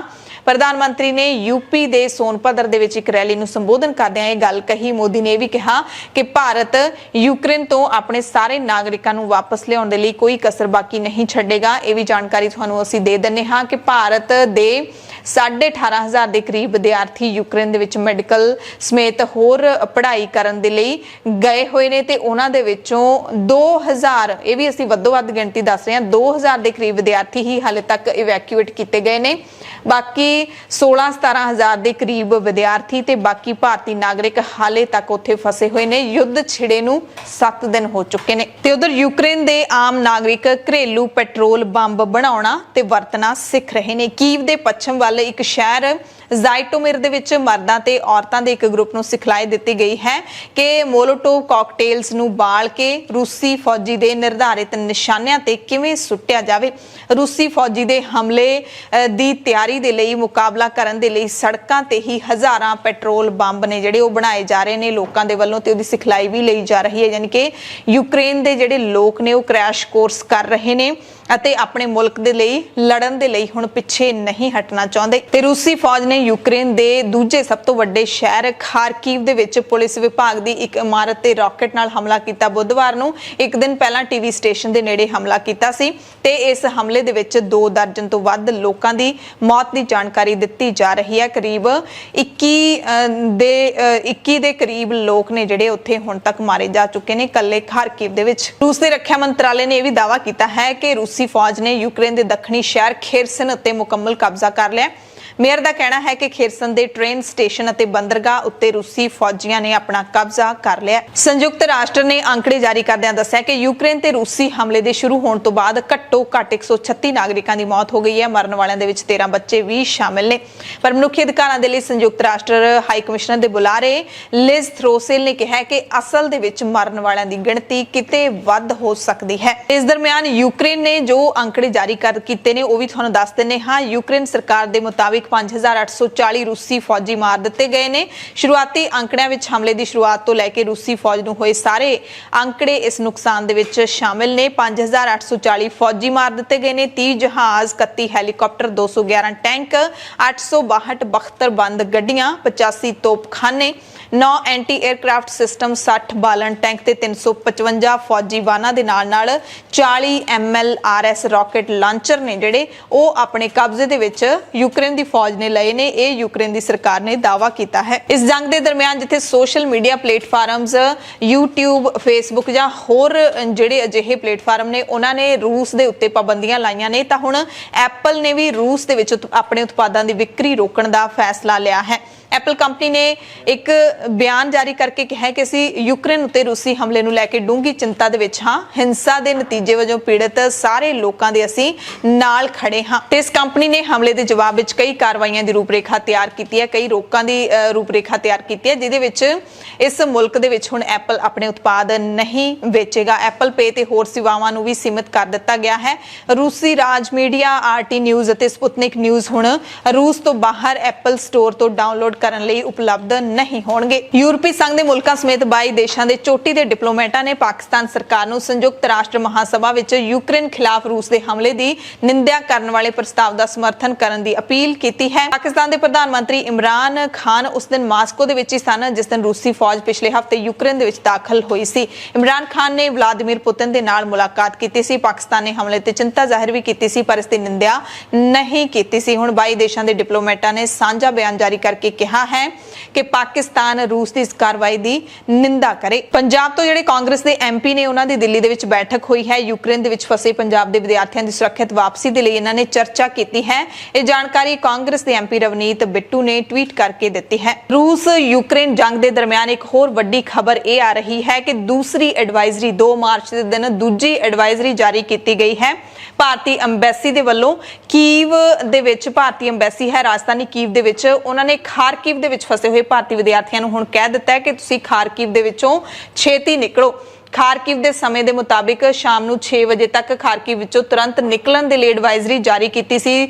ਕੁਝ ਸਮਾਂ ਪਹਿਲਾਂ ਉਸ ਤੋਂ ਬਾਅਦ ਦੂਸਰੀ ਐਡਵਾਈਜ਼ਰੀ ਜਾਰੀ ਕੀਤੀ ਜਾਂਦੀ ਹੈ ਕਿ ਜੇ ਤੁਹਾਨੂੰ ਕੋਈ ਵਾਹਨ ਨਹੀਂ ਮਿਲਦਾ, ਕੋਈ ਬੱਸ ਨਹੀਂ ਮਿਲਦੀ, ਟੈਕਸੀ ਨਹੀਂ ਮਿਲਦੀ, ਰੇਲ ਗੱਡੀ ਨਹੀਂ ਮਿਲਦੀ ਤਾਂ ਤੁਸੀਂ ਪੈਦਲ ਚੱਲ ਕੇ ਨਿਕਲੋ, ਪਰ ਇੱਥੋਂ ਜਲਦੀ ਬਾਹਰ ਨਿਕਲੋ। 3 ਥਾਵਾਂ ਨੇ ਜਿਹੜੀਆਂ ਉਹ ਦੱਸੀਆਂ ਗਈਆਂ ਨੇ ਕਿ ਇੱਥੇ ਤੁਸੀਂ ਜਿੰਨਾ ਛੇਤੀ ਹੋ ਸਕਦਾ ਹੈ ਆਪਣੀ ਸੁਰੱਖਿਆ ਨੂੰ ਦੇਖਦੇ ਹੋਏ, ਆਪਣੇ ਆਪ ਨੂੰ ਬਚਾਉਣ ਦੇ ਲਈ, ਆਪਣੇ ਆਪ ਨੂੰ ਸੁਰੱਖਿਅਤ ਰੱਖਣ ਦੇ ਲਈ ਤੁਸੀਂ ਇਹਨਾਂ 3 ਥਾਵਾਂ ਤੇ ਪਹੁੰਚੋ। ਇਹ ਦੂਸਰੀ ਐਡਵਾਈਜ਼ਰੀ ਹੈ ਜਿਹੜੀ ਉਹ ਤੁਸੀਂ ਦੇਖ ਸਕਦੇ ਹੋ ਇੰਡੀਅਨ ਅੰਬੈਸੀ ਯੂਕਰੇਨ ਦੇ ਵੱਲੋਂ। ਬੁਲੇਟਿਨ ਦੇ ਵਿੱਚ ਰੂਸ ਯੂਕਰੇਨ ਜੰਗ ਦੀਆਂ ਖਾਸ ਅਪਡੇਟਸ ਤੋਂ ਬਾਅਦ ਹੁਣ ਤੁਹਾਨੂੰ ਪੰਜਾਬ ਦੀਆਂ ਕੁਝ ਅਹਿਮ ਖਬਰਾਂ ਦੱਸ ਦਿੰਦੇ ਹਾਂ।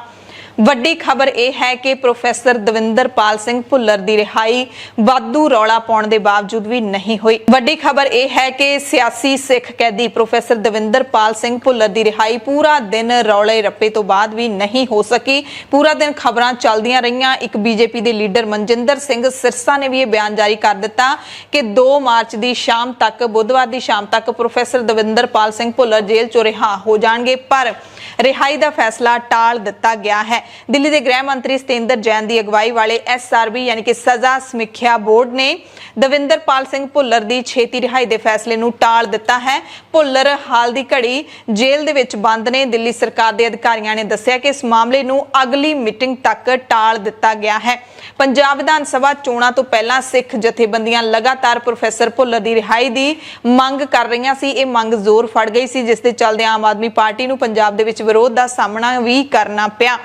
ਹਾਲਾਂਕਿ ਕੁਝ ਸਮਾਂ ਪਹਿਲਾਂ ਜਿਹੜੇ ਮਨਜਿੰਦਰ ਸਿੰਘ ਸਿਰਸਾ ਦਿੱਲੀ ਕਮੇਟੀ ਦੇ ਸਾਬਕਾ ਪ੍ਰਧਾਨ ਅਤੇ ਹੁਣ ਬੀਜੇਪੀ ਦੇ ਲੀਡਰ, ਉਹਨਾਂ ਨੇ ਦਾਅਵਾ ਵੀ ਕੀਤਾ ਸੀ ਕਿ ਪ੍ਰੋਫੈਸਰ ਭੁੱਲਰ ਦੀ ਰਿਹਾਈ ਬੁੱਧਵਾਰ ਸ਼ਾਮ ਤੱਕ ਹੋ ਜਾਏਗੀ। ਕੀ ਕੁਝ ਕਿਹਾ ਸੀ ਮਨਜਿੰਦਰ ਸਿੰਘ ਸਿਰਸਾ ਨੇ, ਉਹ ਤੁਹਾਨੂੰ ਦੱਸ ਦਿੰਨੇ ਹਾਂ। ਪਰ ਹੁਣ ਸਜ਼ਾ ਸਮੀਖਿਆ ਬੋਰਡ ਦੀ ਮੀਟਿੰਗ ਤੋਂ ਬਾਅਦ ਮਨਜਿੰਦਰ ਸਿੰਘ ਸਿਰਸਾ ਦਾ ਦਾਅਵਾ ਫੋਕਾ ਕਿਹਾ ਜਾ ਸਕਦਾ ਹੈ, ਕਿਉਂਕਿ ਰਿਹਾਈ ਅਗਲੀ ਮੀਟਿੰਗ ਤੱਕ ਟਾਲ ਦਿੱਤੀ ਗਈ ਹੈ। ਅਗਲੀ ਮੀਟਿੰਗ ਕਦੋਂ ਹੋਣੀ ਹੈ, ਇਸ ਦੀ ਕੋਈ ਜਾਣਕਾਰੀ ਨਹੀਂ ਮਿਲੀ ਹੈ। ਮੈਨੂੰ ਇਸ ਗੱਲ ਦੀ ਬੜੀ ਤਸੱਲੀ ਔਰ ਖੁਸ਼ੀ ਆ ਕਿ ਅੱਜ ਉਸੇ ਦੇ ਚੱਲਦੇ ਦਵਿੰਦਰਪਾਲ ਸਿੰਘ ਭੁੱਲਰ, ਜਿਨ੍ਹਾਂ ਦਾ 2 ਨੰਬਰ ਤੇ ਨਾਮ ਸੀਗਾ, ਜਿਹੜੇ ਸਿੱਖ ਕੈਦੀ ਰਿਹਾ ਕੀਤੇ ਜਾਣੇ ਸੀਗੇ, ਉਹਨਾਂ ਨੂੰ ਅੱਜ ਸੈਂਟੈਂਸ ਰਿਵਿਊ ਬੋਰਡ ਜਿਹੜਾ ਏ ਉਹਦੀ ਅੱਜ ਮੀਟਿੰਗ ਕਾਲ ਕੀਤੀ ਗਈ ਆ ਔਰ ਉਸ ਲਿਸਟ ਦੇ ਅੰਦਰ ਦਵਿੰਦਰਪਾਲ ਸਿੰਘ ਭੁੱਲਰ ਦਾ ਨਾਮ ਵੀ ਹੈਗਾ ਬਾਕੀ ਕੈਦੀਆਂ ਦੇ ਨਾਲ। ਮੈਨੂੰ ਉਮੀਦ ਆ ਕਿ ਜੋ ਪੰਜਾਬ ਦੇ ਔਰ ਦੁਨੀਆ ਭਰ ਦੇ ਸਿੱਖਾਂ ਨੇ ਇਹ ਵਿਸ਼ਾ ਚੁੱਕਿਆ ਸੀਗਾ, ਦਬਾਅ ਬਣਾਇਆ ਸੀ ਆਮ ਆਦਮੀ ਪਾਰਟੀ ਤੇ ਅਰਵਿੰਦ ਕੇਜਰੀਵਾਲ ਭਗਵੰਤ ਮਾਨ ਤੇ, ਉਹ ਜ਼ਰੂਰ ਅੱਜ ਇੱਕ ਸਾਰਥਕ परिणाम ਲੈ ਕੇ ਆਊਗਾ ਔਰ ਬਹੁਤ ਜਲਦੀ ਇਸ ਮੀਟਿੰਗ ਚੋਂ ਮੈਨੂੰ ਪੂਰਾ ਯਕੀਨ ਆ ਗੁਰੂ ਤੇਗ ਬਹਾਦਰ ਸਾਹਿਬ ਜੀ ਦੀ ਕਿਰਪਾ ਹੋਊਗੀ।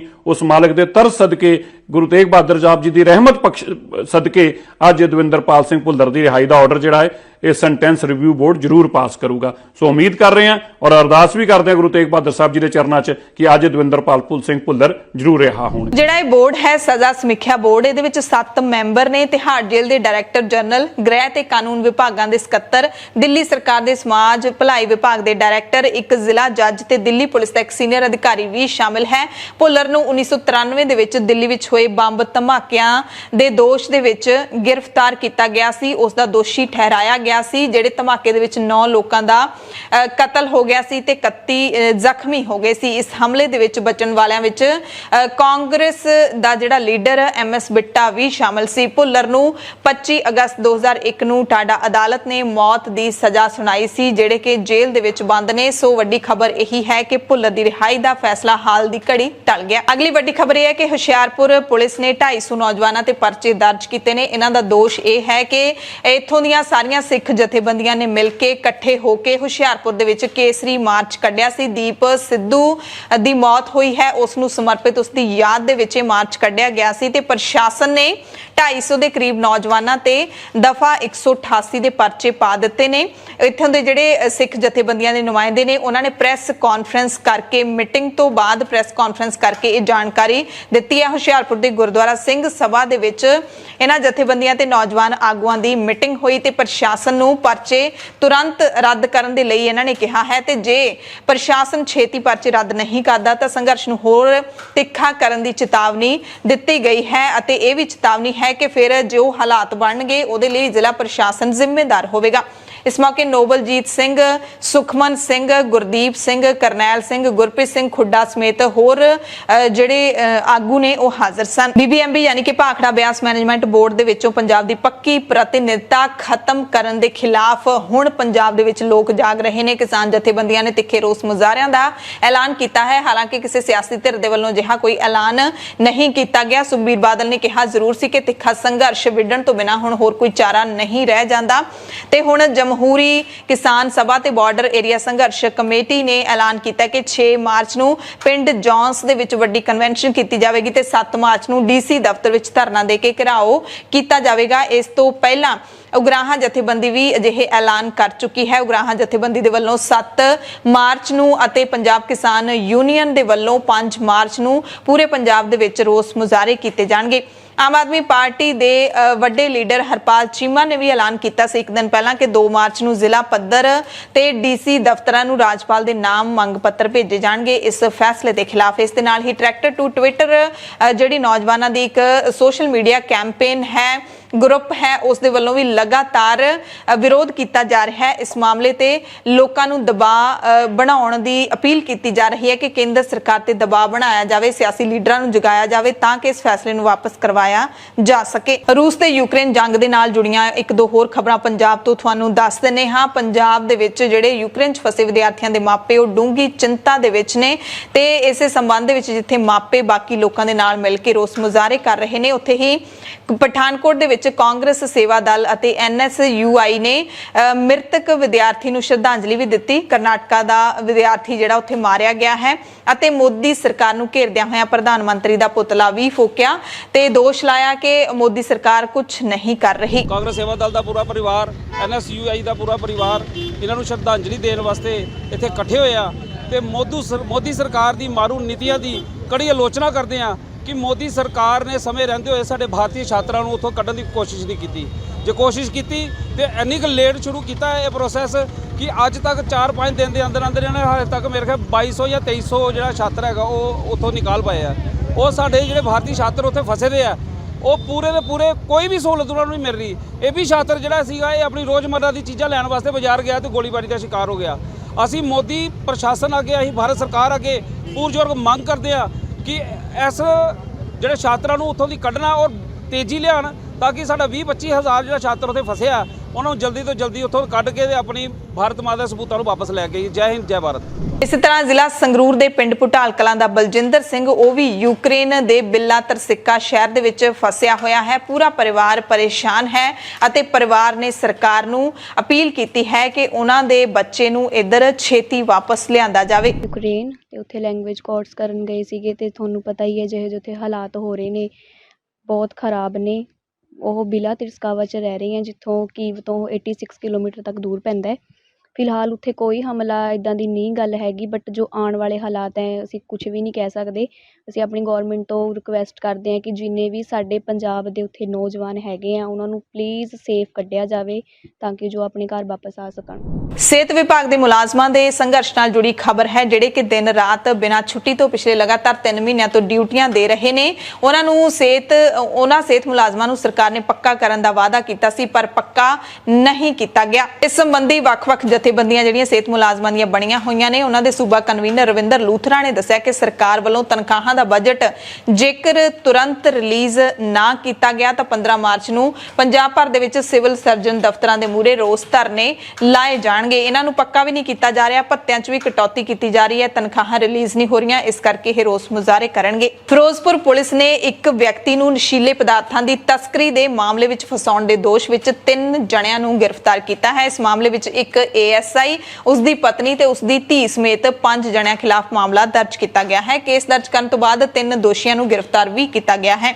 ਦਰਅਸਲ ਇਹ ਜਾਣਕਾਰੀ ਦਿੱਤੀ ਹੈ ਪੁਲਿਸ ਨੇ ਕਿ SI ਹਰਦੇਵ ਸਿੰਘ, ਜਸਵਿੰਦਰ ਕੌਰ, ਨਵਨੀਤ ਕੌਰ ਇਹਨਾਂ ਦੇ ਵੱਲੋਂ NDPS ਐਕਟ ਤਹਿਤ ਸੁਨੀਲ ਗਿੱਲ ਰਾਹੀਂ ਉਸਦੇ ਪਾਰਕ ਕੀਤੇ ਸਕੂਟਰ ਦੇ ਵਿੱਚ 630 ਟਰਾਮਾਜ਼ੋਨ 100 SR ਦੀਆਂ 50 ਗੋਲੀਆਂ ਰੱਖ ਕੇ ਉਸ ਨੂੰ ਫਸਾਉਣ ਦੀ ਕੋਸ਼ਿਸ਼ ਕੀਤੀ ਸੀ ਤੇ ਪੁਲਿਸ ਨੇ ਵੀ ਉਸ ਵਿਅਕਤੀ ਨੂੰ ਜਿਸ ਦੇ ਸਕੂਟਰ ਦੇ ਵਿੱਚੋਂ ਇਹ ਪਦਾਰਥ ਮਿਲੇ ਸੀ ਨਸ਼ੀਲੇ, ਉਸ ਨੂੰ ਗ੍ਰਿਫਤਾਰ ਕਰ ਲਿਆ ਗਿਆ ਸੀ ਪਰ ਹੁਣ ਮਾਮਲਾ ਹੋਰ ਮੋੜ ਲੈ ਗਿਆ। ਪਿਛਲੇ ਸਮੇਂ ਦੇ ਵਿੱਚ ਸਮੁੰਦਰੀ ਜਹਾਜ਼ ਦੇ ਵਿੱਚ ਨਸ਼ੀਲੇ ਪਦਾਰਥ ਫੜੇ ਜਾਣ ਦਾ ਮਾਮਲਾ ਬੜਾ ਸੁਰਖੀਆਂ ਦੇ ਵਿੱਚ ਆਇਆ ਸੀ ਤੇ ਉਸ ਦੇ ਵਿੱਚ ਫਿਲਮ ਸਟਾਰ ਸ਼ਾਹਰੁਖ ਖਾਨ ਦਾ ਪੁੱਤ ਵੀ ਫੜਿਆ ਗਿਆ ਸੀ ਤੇ ਹੁਣ NCB ਨੇ ਯਾਨੀ ਕਿ ਨਾਰਕੋਟਿਕਸ ਕੰਟਰੋਲ ਬਿਊਰੋ ਨੇ ਸ਼ਾਹਰੁਖ ਖਾਨ ਦੇ ਪੁੱਤਰ ਨੂੰ ਕਲੀਨ ਚਿੱਟ ਦੇ ਦਿੱਤੀ ਹੈ। NCB ਦੀ ਵਿਸ਼ੇਸ਼ ਜਾਂਚ ਟੀਮ ਦੀ ਜਾਂਚ ਦੇ ਵਿੱਚ ਕਿਹਾ ਗਿਆ ਹੈ ਕਿ ਸ਼ਾਹਰੁਖ ਖਾਨ ਦੇ ਪੁੱਤਰ ਆਰੀਅਨ ਖਾਨ ਦੇ ਅੰਤਰਰਾਸ਼ਟਰੀ ਡਰੱਗ ਸਾਜ਼ਿਸ਼ ਦੇ ਨਾਲ ਸੰਬੰਧ ਹੋਣ ਦੇ ਕੋਈ ਸਬੂਤ ਨਹੀਂ ਮਿਲੇ, ਨਾ ਹੀ ਇਹ ਸਾਬਿਤ ਕਰਨ ਦੇ ਲਈ ਕੋਈ ਸਬੂਤ ਮਿਲਿਆ ਕਿ ਆਰੀਅਨ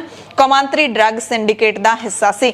ਇਸ ਸੰਬੰਧੀ ਅਧਿਕਾਰੀਆਂ ਦੇ ਨਾਲ ਸੰਪਰਕ ਕਰਨ ਦੀ ਮੀਡੀਆ ਨੇ ਕੋਸ਼ਿਸ਼ ਵੀ ਕੀਤੀ ਪਰ ਇਸ ਮਾਮਲੇ ਤੇ ਉਹਨਾਂ ਨੇ ਬੋਲਣ ਤੋਂ ਇਨਕਾਰ ਕਰ ਦਿੱਤਾ। ਮਾਮਲੇ ਦੀ ਸਿਟ ਦੇ ਵੱਲੋਂ ਜਾਂਚ ਕੀਤੀ ਜਾ ਰਹੀ ਹੈ ਪਰ ਆਰੀਅਨ ਨੂੰ ਇੱਕ ਵਾਰੀ ਕਲੀਨ ਚਿੱਟ ਹੈ ਜਿਹੜੀ ਉਹ ਜ਼ਰੂਰ ਮਿਲ ਚੁੱਕੀ ਹੈ। ਜਾਂਦੇ ਜਾਂਦੇ ਇੱਕ ਦੋ ਹੋਰ ਖਬਰਾਂ ਤੁਹਾਨੂੰ BBMB ਮਸਲੇ ਦੇ ਨਾਲ ਜੁੜੀਆਂ ਦੱਸ ਦਿੰਦੇ ਆ। ਇਸ ਨੂੰ ਲੈ ਕੇ ਹੁਣ ਪੰਜਾਬ ਦੇ ਵਿੱਚ ਸਿਆਸੀ ਜੰਗ ਜ਼ਰੂਰ ਛਿੜ ਗਈ ਹੈ। ਹਾਲਾਂਕਿ ਜਦੋਂ 2019 ਦੇ ਵਿੱਚ ਹੀ ਪਤਾ ਲੱਗ ਗਿਆ ਸੀ ਕਿ ਇਹ ਗਾਜ ਡਿੱਗਣ ਵਾਲੀ ਹੈ, ਪੰਜਾਬ ਤੋਂ ਇਹ ਹੱਕ ਖੋਹਿਆ ਜਾਣ ਵਾਲਾ, ਤਾਂ ਉਦੋਂ ਸਿਆਸੀ ਲੀਡਰ ਨੇ ਜਿਹੜੇ ਉਹ ਸ਼ਾਇਦ ਸੁੱਤੇ ਪਏ ਸੀ। ਆਮ ਆਦਮੀ ਪਾਰਟੀ ਨੇ ਇਸ ਮਸਲੇ ਤੇ ਡੀਸੀ ਜਿਹੜੇ ਨੇ ਜ਼ਿਲ੍ਹੇ ਭਰ ਦੇ ਉਹਨਾਂ ਨੂੰ ਮੰਗ ਪੱਤਰ ਸੌਂਪੇ ਨੇ। ਦੋਸ਼ ਲਾਇਆ ਹੈ ਕਿ ਕੇਂਦਰ ਸਰਕਾਰ ਪੰਜਾਬ ਦਾ ਹੱਕ ਖੋ ਰਹੀ ਹੈ ਤਾਂ ਸੁਖਬੀਰ ਬਾਦਲ ਸ਼੍ਰੋਮਣੀ ਅਕਾਲੀ ਦਲ ਦੇ ਪ੍ਰਧਾਨ ਨੇ ਆਮ ਆਦਮੀ ਪਾਰਟੀ ਤੇ ਨਿਸ਼ਾਨਾ ਸਾਧਿਆ ਹੈ। ਬਾਦਲ ਨੇ ਕਿਹਾ ਕਿ ਆਮ ਆਦਮੀ ਪਾਰਟੀ ਪੰਜਾਬੀਆਂ ਦੇ ਨਾਲ ਤੁਸੀਂ ਧੋਖਾ ਕਰ ਰਹੇ ਹੋ, ਧੋਖਾ ਨਾ ਕਰੋ ਕਿਉਂਕਿ ਇਹ ਸਿਰਫ ਤੁਹਾਡਾ ਡਰਾਮਾ ਹੈ। ਜੇਕਰ ਉਹ ਗੰਭੀਰ ਹਨ ਤਾਂ ਭਗਵੰਤ ਮਾਨ ਅਰਵਿੰਦ ਕੇਜਰੀਵਾਲ ਨੂੰ ਪੰਜਾਬ ਦੇ ਦਰਿਆਵਾਂ ਦਾ ਪਾਣੀ ਦਿੱਲੀ ਲਿਜਾਣ ਤੋਂ ਰੋਕਣ ਵਾਸਤੇ ਕਹਿਣ। ਬੁਲੇਟਿਨ ਦੇ ਵਿੱਚ ਜਾਂਦੇ ਇੱਕ ਖਬਰ ਤੁਹਾਨੂੰ ਹੋਰ ਦੱਸ ਦਿੰਨੇ ਆ ਜਿਹੜੀ ਥੋੜੀ ਜਿਹੀ ਰੌਚਕ ਖਬਰ ਹੈ ਤੇ ਵੱਡੇ ਲੀਡਰਾਂ ਦੀ ਥੋੜੀ ਕਿਰਕਰੀ ਕਰਨ ਵਾਲੀ ਵੀ ਖਬਰ ਹੈ। 1 ਮਾਰਚ ਨੂੰ ਪੰਜਾਬ ਦੇ ਮੁੱਖ ਮੰਤਰੀ ਚਰਨਜੀਤ ਸਿੰਘ ਚੰਨੀ ਨੂੰ ਜਨਮ ਦਿਨ ਦੀਆਂ ਵਧਾਈਆਂ ਦਿੱਤੀਆਂ ਗਈਆਂ। ਇੱਥੋਂ ਤੱਕ ਕਿ ਪ੍ਰਧਾਨ ਮੰਤਰੀ ਨਰਿੰਦਰ ਮੋਦੀ ਨੇ ਵੀ ਚਰਨਜੀਤ ਸਿੰਘ ਚੰਨੀ ਨੂੰ ਜਨਮ ਦਿਨ ਦੀ ਵਧਾਈ ਦੇ ਦਿੱਤੀ ਤਾਂ ਮੁੱਖ ਮੰਤਰੀ ਚਰਨਜੀਤ ਸਿੰਘ ਚੰਨੀ ਨੇ ਉਸ ਟਵੀਟ ਨੂੰ ਰੀਟਵੀਟ ਕਰਕੇ ਸਾਰਿਆਂ ਦਾ ਧੰਨਵਾਦ ਵੀ ਕੀਤਾ ਕਿ ਤੁਸੀਂ ਮੇਰੇ ਲਈ ਇੰਨੀਆਂ ਦੁਆਵਾਂ ਮੰਗੀਆਂ ਨੇ। ਮੈਂ ਸਭ ਦਾ ਧੰਨਵਾਦ ਕਰਦਾ ਹਾਂ, ਤੁਹਾਡਾ ਰਿਣੀ ਹਾਂ, ਪਰ ਅੱਜ ਮੇਰਾ ਜਨਮ ਦਿਨ ਨਹੀਂ ਹੈ। ਪੰਜਾਬ ਦੀਆਂ ਖਾਸ ਖਬਰਾਂ ਦੇ ਖਾਸ ਬੁਲੇਟਿਨ ਦੇ ਵਿੱਚ ਹੁਣ ਤੁਹਾਡੇ ਸਭ ਤੋਂ ਇਜਾਜ਼ਤ ਚਾਹੁੰਦੇ ਹਾਂ। ਧੰਨਵਾਦ।